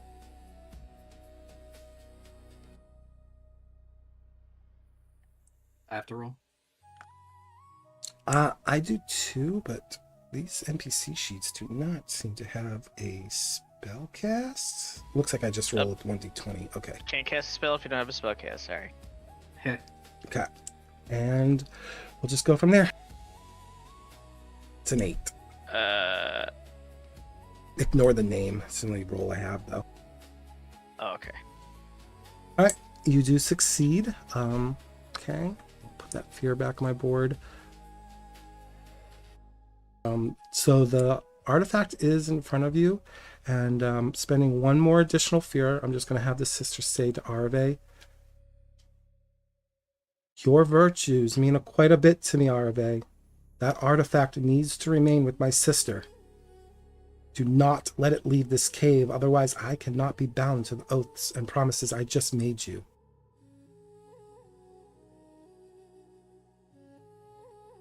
That's her turn. Aravae turns around to the others and she reiterates what that sister just told her. Says, come on, let's get out of here. Now.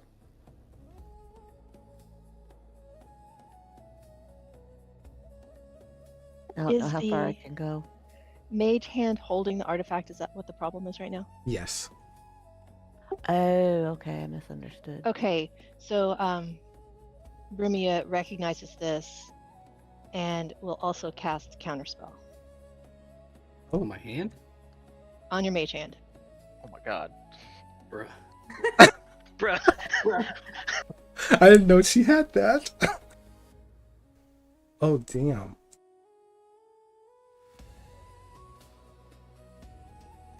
Until we come up with better rules. Yeah, there we go. Yeah, Mage Hand is dispelled and the artifact falls to the ground. Can I roll to wake her up again?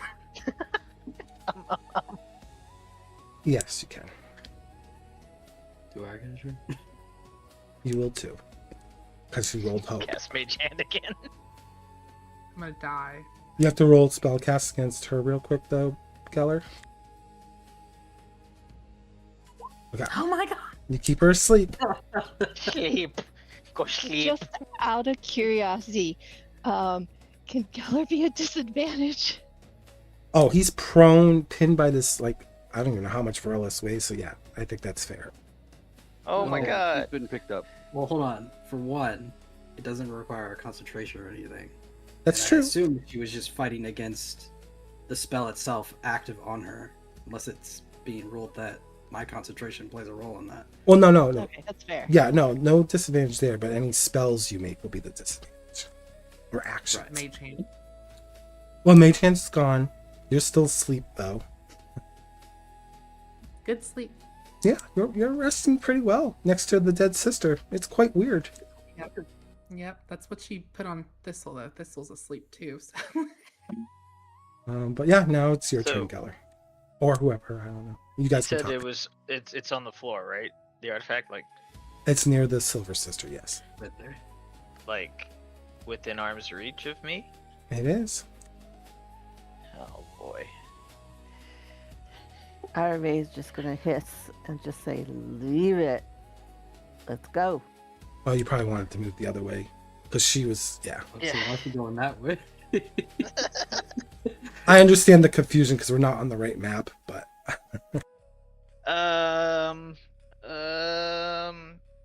You know what?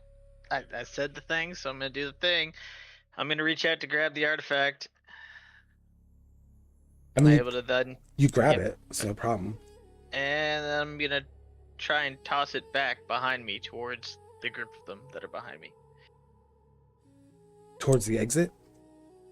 Yeah, like towards everybody else. All right. I guess you can make a strength check to see how far you throw it. Sounds good. Can it be agility with proper technique? Sure. Hell yeah. And I'm gonna get a +2 to that because I'm gonna use my soldier experience because this has turned into a battlefield.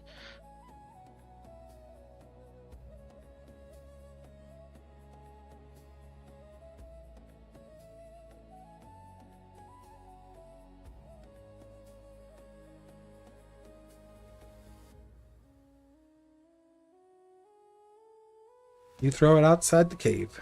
It's outside of her purview now. Obviously, Bremia and Aravae are seeing this, and so are Virellis. Gellar's... I don't know. Is Gellar being, like, fireman carried over your shoulder? Is he, like, face up? Like, how... I'm trying to figure out... I planted him on the ground, but when I picked him up, I used the back, like his backpack, and I picked him up like that. So he's facing away from me, so he can't, like, bite me or anything. But he's held. Like, his feet aren't off the ground quite yet, but if he goes anywhere, I can just put him on the ground again. Revenge for Thistle right there.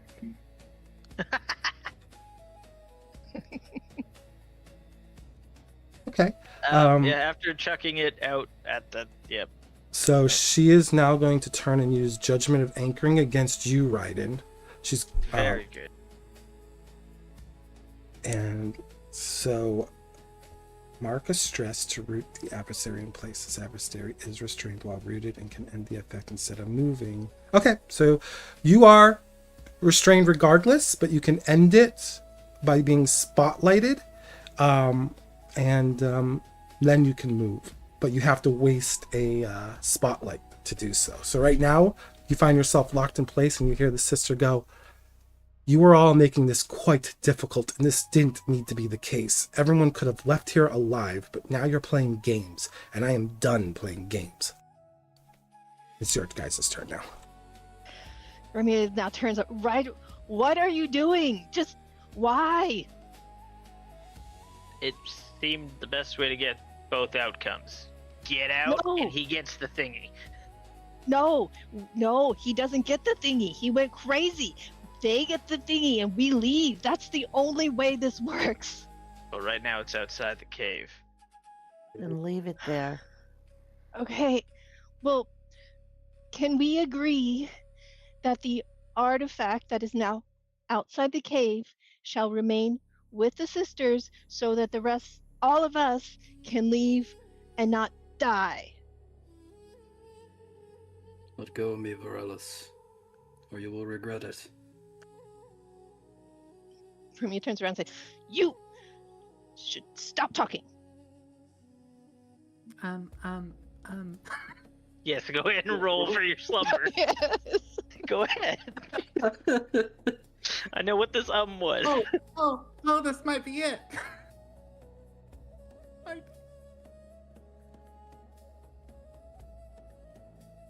Holy Oh fuck. no! And I will say it's Gellar's turn now, because Gellar asked for the spotlight a while back. Oh, my Okay. God. Does Virellis let me go? Nope, you're still being held by the backpack. Feet on the ground. You're not in any kind of danger. But at the moment, if you do anything weird, he's gonna put you on the ground with his elbow. You might be in danger, Virellis. Going to power push Virellis. Oh, is that a spell, or is it like just pushing him? It's a spell. It does damage. Oh, okay.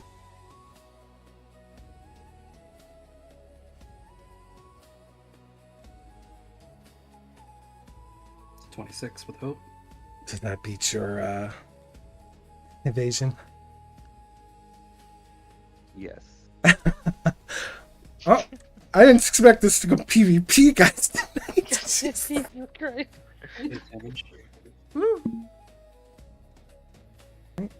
That's 8 damage there, Virellis. And what does it do?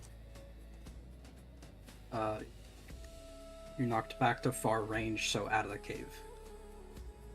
Oh, wow. So, like, out the exit where I just threw the fucking artifact? Yeah. Oh, boy. And the only way to move from far range to close range is you have to use strain to do that, so. I guess I'll mark a hit point for 8. Wow. And I guess you will kind of throw you a little bit off screen for a moment.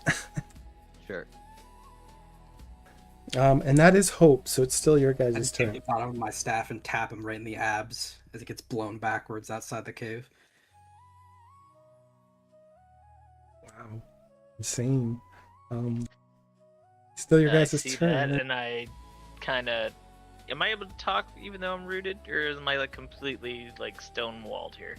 Let me see. I don't think it says anything about like verbal communication. Just immobile. I'll double check just to make sure, but I don't think it said that. Well, if you take on the turn, by the way, Raps, then you would get free from your route. That is true. You wouldn't be able to move, but you'd be free. Well, yeah, I'm gonna take the spotlight and kind of look back and be like, "Oh, Gellar, I hope I made a good decision here."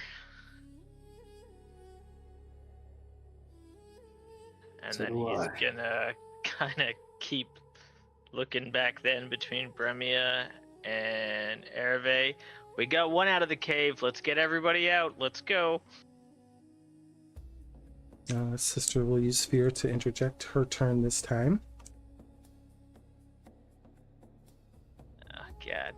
She is now not happy. Well, obviously. Also, side note, the only person who has damaged anyone here is Gellar. This is gonna be bad. She hasn't even Stand damaged. down, Crimson Sister. You watch the Crimson Sister's arms become ignited in like a flame that doesn't touch her skin nor her robes, but it starts to accumulate as it arcs between her palms, and then she starts making like these motions. And she's like, I've given you fair chance. More than enough to play this the proper way. And she uses Arc of the Veil's Rebuke against you all. Spending a fear to make an attack against every target within very close range of Gellar. How many squares is very close? It is pretty much, yeah, it'll be pretty much all of you except for this. I think the Silver Sister's right out of the way. Nope, I'm in it. Very close range, so I'm Very gonna good. get hit. Very good. And so will the corpse. The corpse. So will Very Aravae. good. This is exactly what we wanted. Okay, let me see. I still have to move her though to get to it. So she is going to use Strain to move to far. So I'm going to mark a Strain. Oh, you. And it is very close range around her. So I think you are actually safe, and so is Aravae, and so is Ryden. So it's just Bremia and Gellar. And this wave of fire just explodes outwards in a circular formation around her.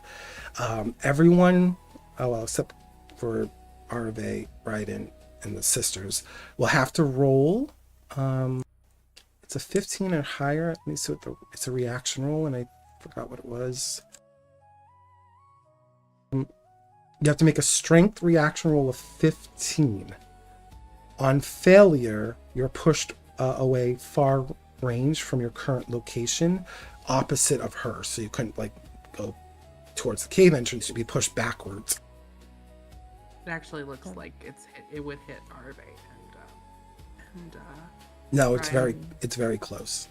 Right. According to my Hey, measurements. What they're happened to still Prince very Charming? close. Were you trying to throw me under the bus here for? Oh yeah, I guess you guys are all hit too then. Never mind. I'm not Thistle right now. I'm just trying to see who actually gets hit. But it is a 4 to attack, so as long as that won't hit you damage wise, but it's going to push you back if you roll lower than 15. I got a critical. Okay, so Sorry, you're what's safe. it's the strength roll? Yeah. Is that what you said? Okay, Gellar's fine. I can continue to use my experience of battlefield. Yes, on this instance you can. Make sure you're spending your hope when you do that.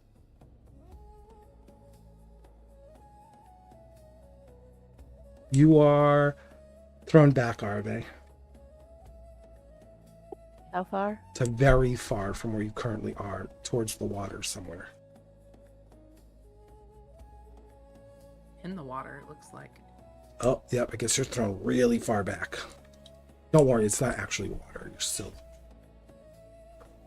You're actually, we'll say, you are thrown through the archway back into the catacombs. You are now locked. Yep. Without the artifact. Oh my god.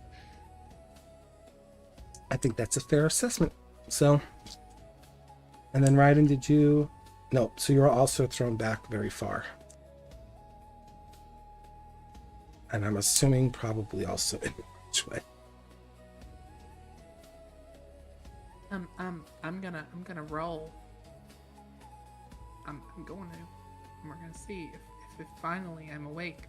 Let me see how far that's for you. Yeah, you'll also, we'll say that you'll have to be, because this isn't a very big cave. So you're also in the archway. So 2 of your allies are now stuck behind the arch.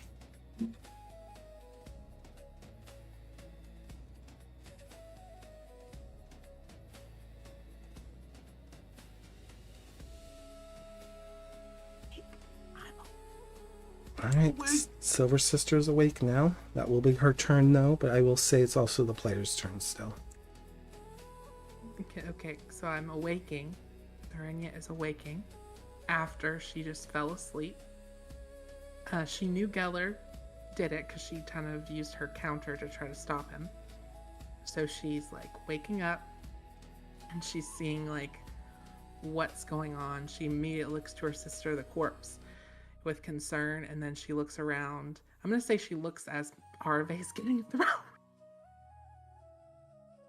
And then looks over to her crimson sister, and she just says, "What is the meaning of this, sister?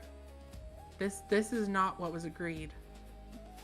Exactly. It was not agreed. However, they attacked you, and this dwarf continues to be persistent. He's not himself right now. Yes, but that artifact remains with us. That was the agreement. Okay. Let me look how close I am to people. There's a little like fire all around too now. No one took damage. It's just the effect. There's like little pockets of flames. Can I cast something? Well, no, your action was to wake up. Okay, so she's gonna kind of look there and look around and being like, "This is not. We must all let calmer minds prevail." Right, it's still the player's turn though. Bremia said, I agree. I'm not normally the calm one here. Then stand down. You stand down. No! Maybe hear Make Aravae. sure the operative says who can have what. With what? I can't speak. Can have what artifact? As a Who's, it was my favorite. That's funny. Fucking You'll gibberish. peace when it's on your terms. Keep in mind, your friends are now stuck behind that archway.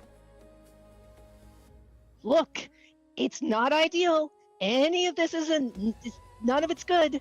But in this situation, we have to come to a compromise. And the compromise is we live and they get the artifact. I don't see any other choice. That you never had to make that choice. You're making dumb choices.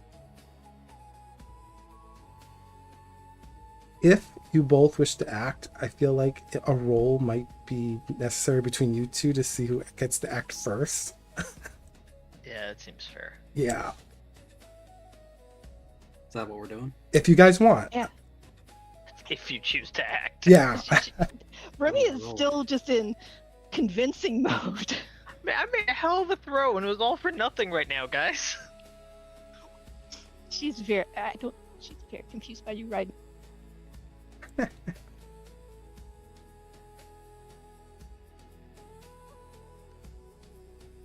Alright, so So, can I act or are we gonna roll on it? if Bremia is not going to act, you can just act. But I feel like the spotlight is equally on both of you right now, and I figured that was probably the fairest way to handle that, if you do decide to pull that. Okay. So I guess it's up to you, Rose.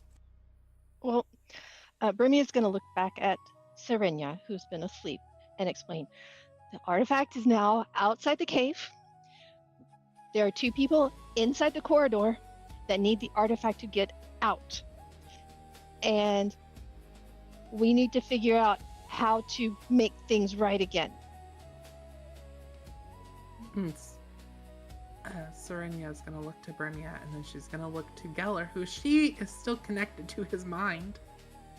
So she's going to speak to Gellar again. And she's just going to say, Gellar, you can hear me. If you can hear me, please stop. You have harmed your own friends. Stop. There is no need for this.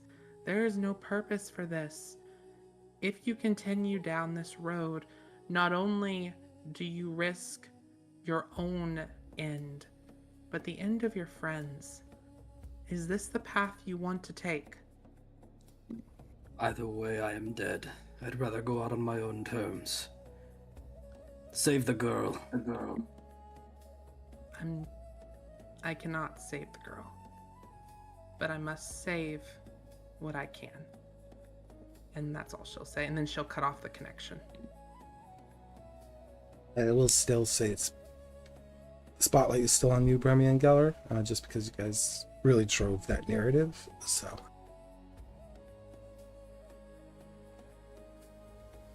Bremia will look back at Gellar and say, you can get out of this alive.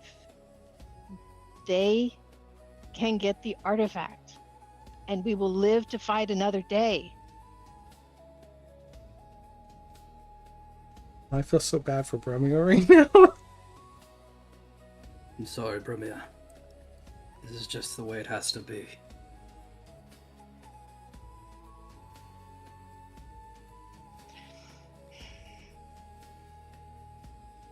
Only things Bremia can do hurt people. She doesn't have any, calming things.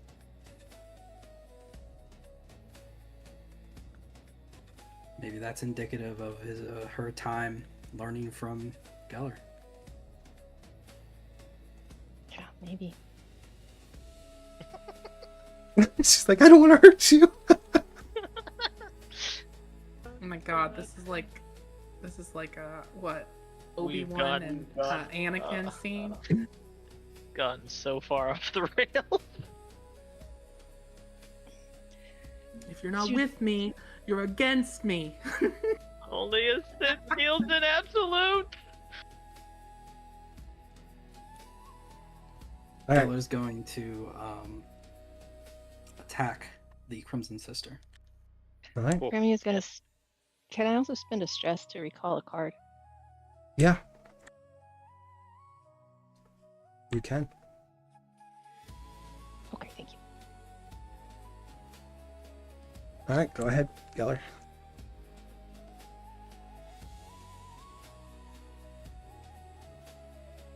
Actually, he's not going to do that.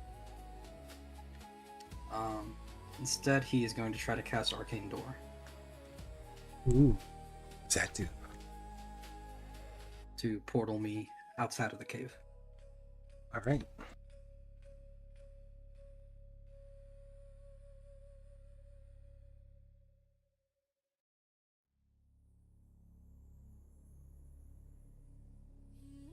Failed. We'll just say the stress with having to deal with your closest pupil and stuff is probably making it hard for you to cast. Or focus, maybe. Is it still the player's turn? With the hope, yeah, the Crimson Sister won't take it away from you guys yet because there's no reason she would. She's in the way of the exit. Since my exit strategy failed, attack time. Power push. Okay.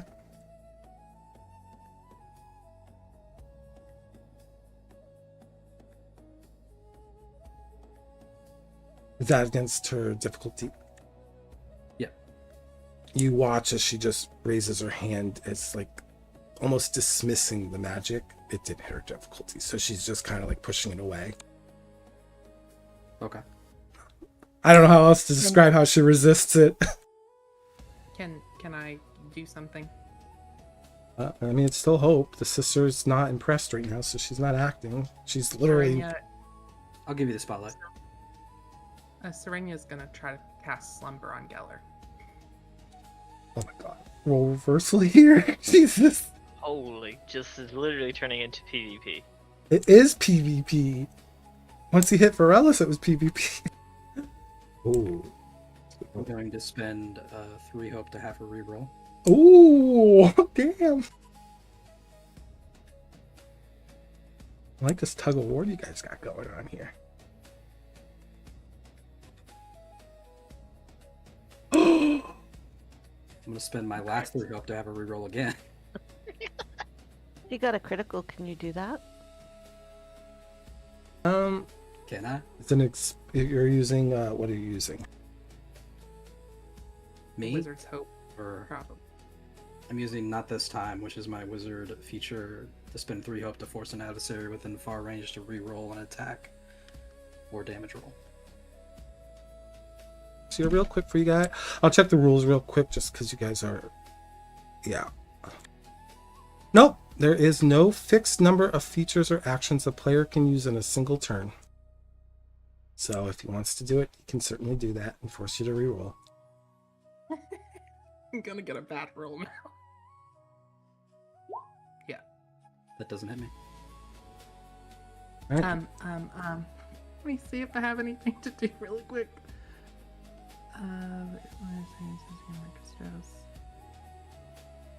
Okay, then there's nothing she's gonna do, and it was a fear, so it's gonna go to the sister. That's not a fear. That was critical. No, my last roll was a fear. Oh, your spell cast was. Okay, that's true. Yep. Okay. Yeah, he slings both these spells at me. I just block them both with my hand, turning to the side. The sister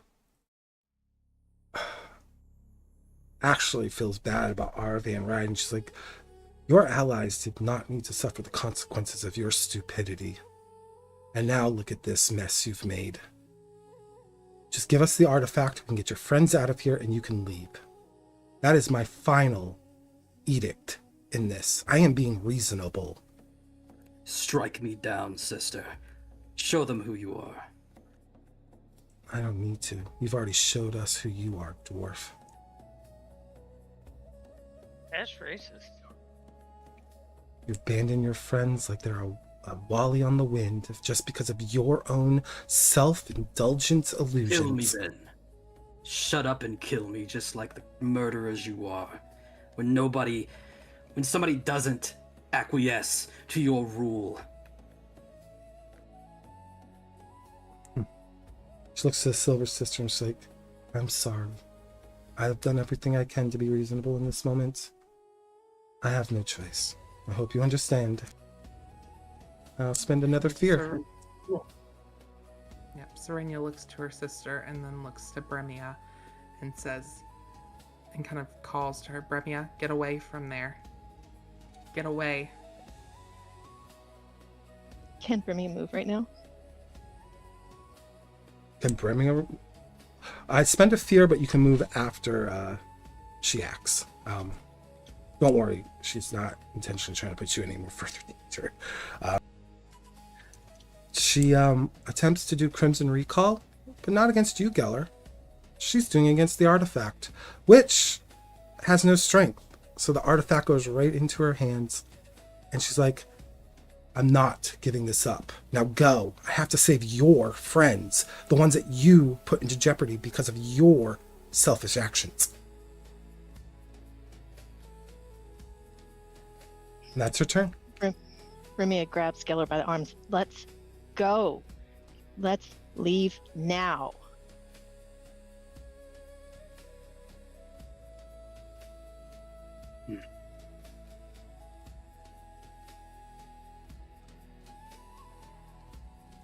Just so you can understand, the Crimson Recall has a far range, so that's why she was able to do that.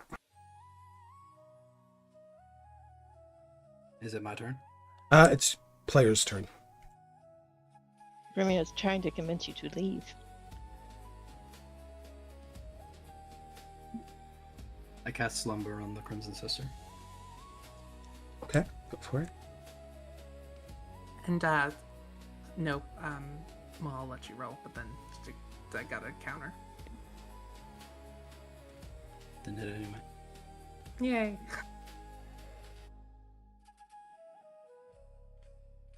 I will say with the fear, she is going to actually start moving.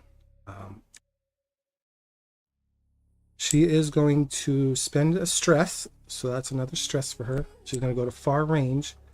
And Ryden, even against her better judgment, she hands you the artifact. She's like, I'm hoping that you will give this to your friend after you. Get out of there and get to safety. If your dwarven friend insists on this folly, do not let him take you down and the rest of your allies. Ryden will take it, start moving his way back through the archway. Without holding Aravae? out to- Wait, Oh. What? Oh, okay. Leave her behind. I was saying, and then you interrupted me, I was panicking. I was like, oh my god. and then extends his hand out to Aravae, is what I was saying. You have to hand her the artifact for her to pass. Okay. Or- Sorry, I was like, you're going away. I'm like, oh no. No. Going to pass back through and handing it to Aravae as I do. Easy enough to do. I was just gonna leave her. It is still your guys' turn though. The whole group, including Virellis, who's outside right now. Bremia starts trying to push Gellar and calls for Virellis.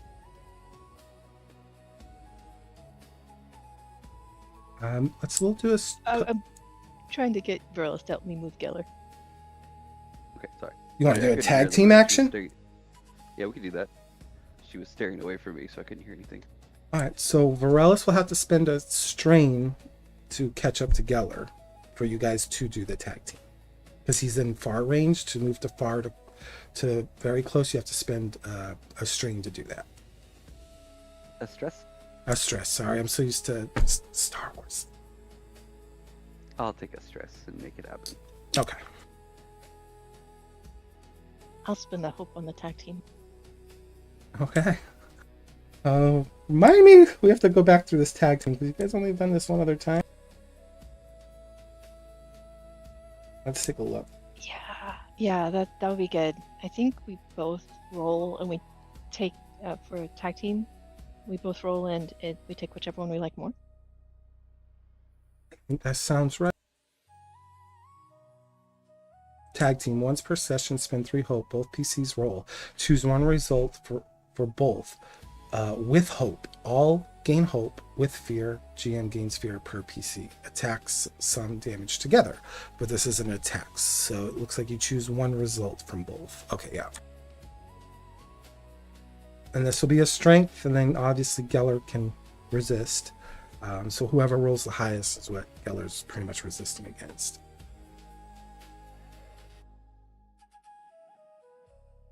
Oh, I'm going to That'll be re-roll me. that one real Oh, quick. nice. Okay, so you're using your racial thing. Yep. Bremia is pissed. So what do I roll to resist it? Strength, opposing strength roll, or agility. I'll give you agility too if you want to try to acrobat. Both are still 0. Okay. Nope. Wow. So I'll let Bremia and Virellis kind of explain how they're, I guess, dwarf handling you. Indeed. I take my hand and push him directly into Bremia, and she bear hugs him and puts him into the ground right on his face. But we need to take him out of the cave. But that was the first move, and then we can drag him at that point once he's on the ground. Okay, I'll follow Virellis' lead. Bremia. So it's like Bremia's acting like the rope around me. Pretty much, While yeah, he she's- drags. She's the spider monkey that's got you wrapped up, and I've just got you by your backpack, Alright. taking you out of kindergarten. I will say that you guys can move at least one range band towards the exit with Gellar that way, because I guarantee you they're not very much weight for you, Virellis, but it's just all those actions together will say you can move from close range to maybe like very close towards the exit. I don't know what you speak. I am not on the board. Oh, here you go. So from So right about Gellar, we here. Yeah, that works. Okay. Like you're almost at the exit. Cave up.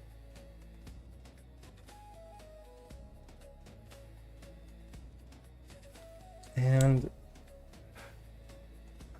you guys get hope with that roll. So it's still your guys' turn because that was a tag team. Which works weirdly because I don't think they expected you to PvP with a tag team. So it's still your guys' action.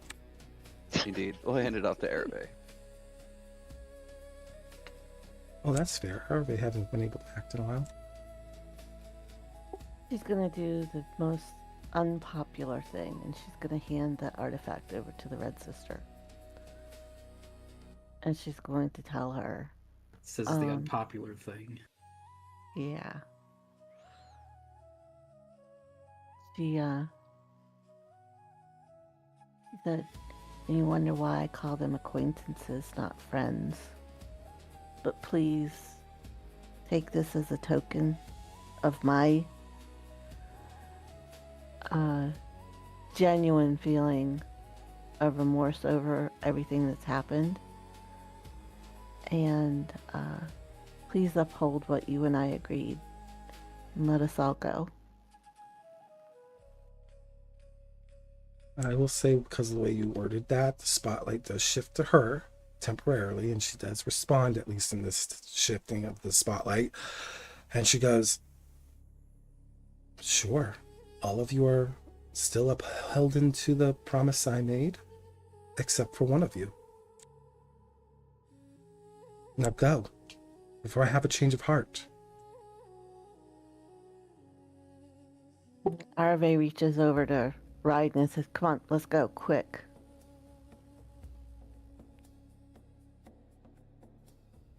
How far can we move? Looks at you and then looks that you just handed it back over after everything, and he's like torn, kind of pauses for a minute. You can move within close range. You can move into the close range bands, no problem. If you go into far range, you have to spend distress to go into far range.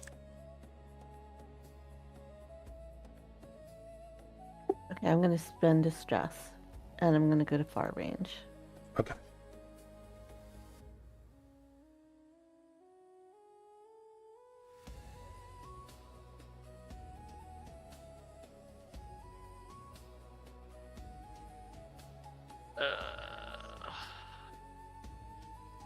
Is she blocking the way for Ryden to kind of go back towards the group or no? No, we'll say that she kind of steps to the side because she answered Aravae, so we'll say that she's like, you can see her side. She was looking at both of you when she talked. And yeah, Ryden will move back towards the group then. When you pass, I'll just say again, temporarily, the spotlight goes to her because you're the motion, and she just says, the general will not hear of this throne's guard, but be careful in the future.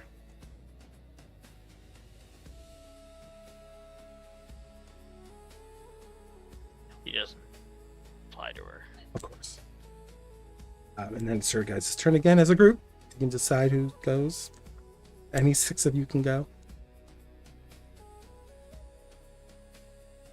I'll just keep moving out of the cave. Out. I will say, since that's an action that involves Gellar, who's opposing you two, I will ask Gellar if he's going to continue trying to break free.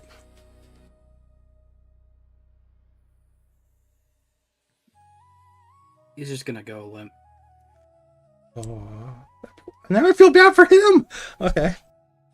And then I'll just take him where that board was that I was throwing the axe at and flick him right in front of it. And go take my steps. So you're releasing him? Oh yeah. On the ground, hard, right on his ass, right in front of my target board. Okay. Then I'll start pulling out his axe. I think it's my turn now. Let us stare at Gellar. His eyes slowly shift up from like this dead, lightless look in his eyes up toward you. He'll point to the part on his stomach where you hit him. You ready for it?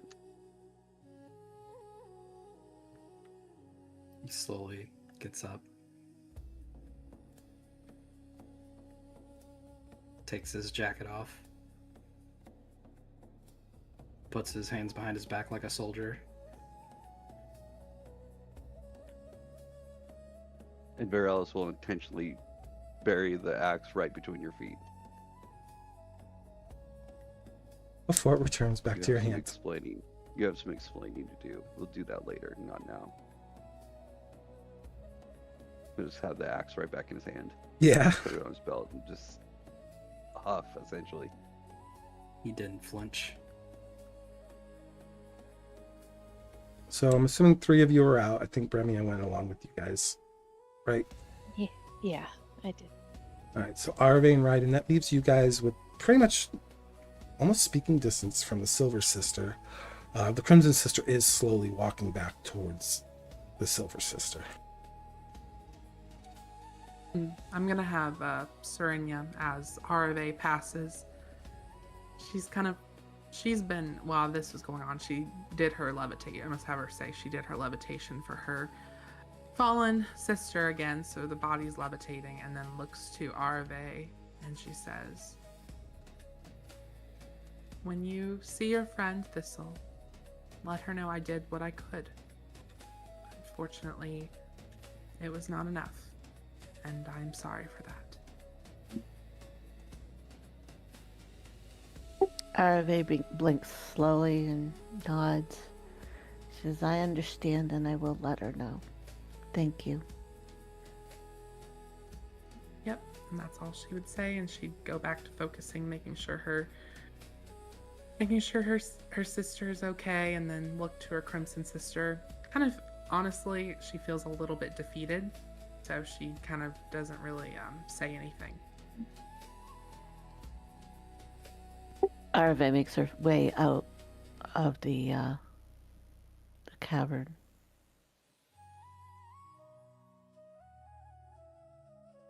What about you, Ryden? The lonely person inside the cave. No, he heads out as well. Okay. Gellar reaches to pick up his jacket on the ground, and his little water familiar swims up out of it, circles around him.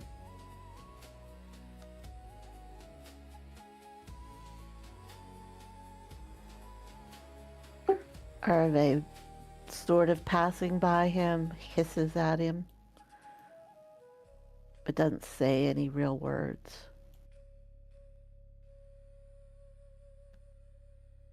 He adjusts his glasses and puts his jacket back on. Walks behind everyone. Yeah, I think at least the Crimson Sister would probably urge the Silver Sister that they should probably hold back a bit and give you guys a wide berth to move forward, because she doesn't clearly want terrible violence on you all. So they will not be in pursuit of you, at least visually, if you guys continue forward.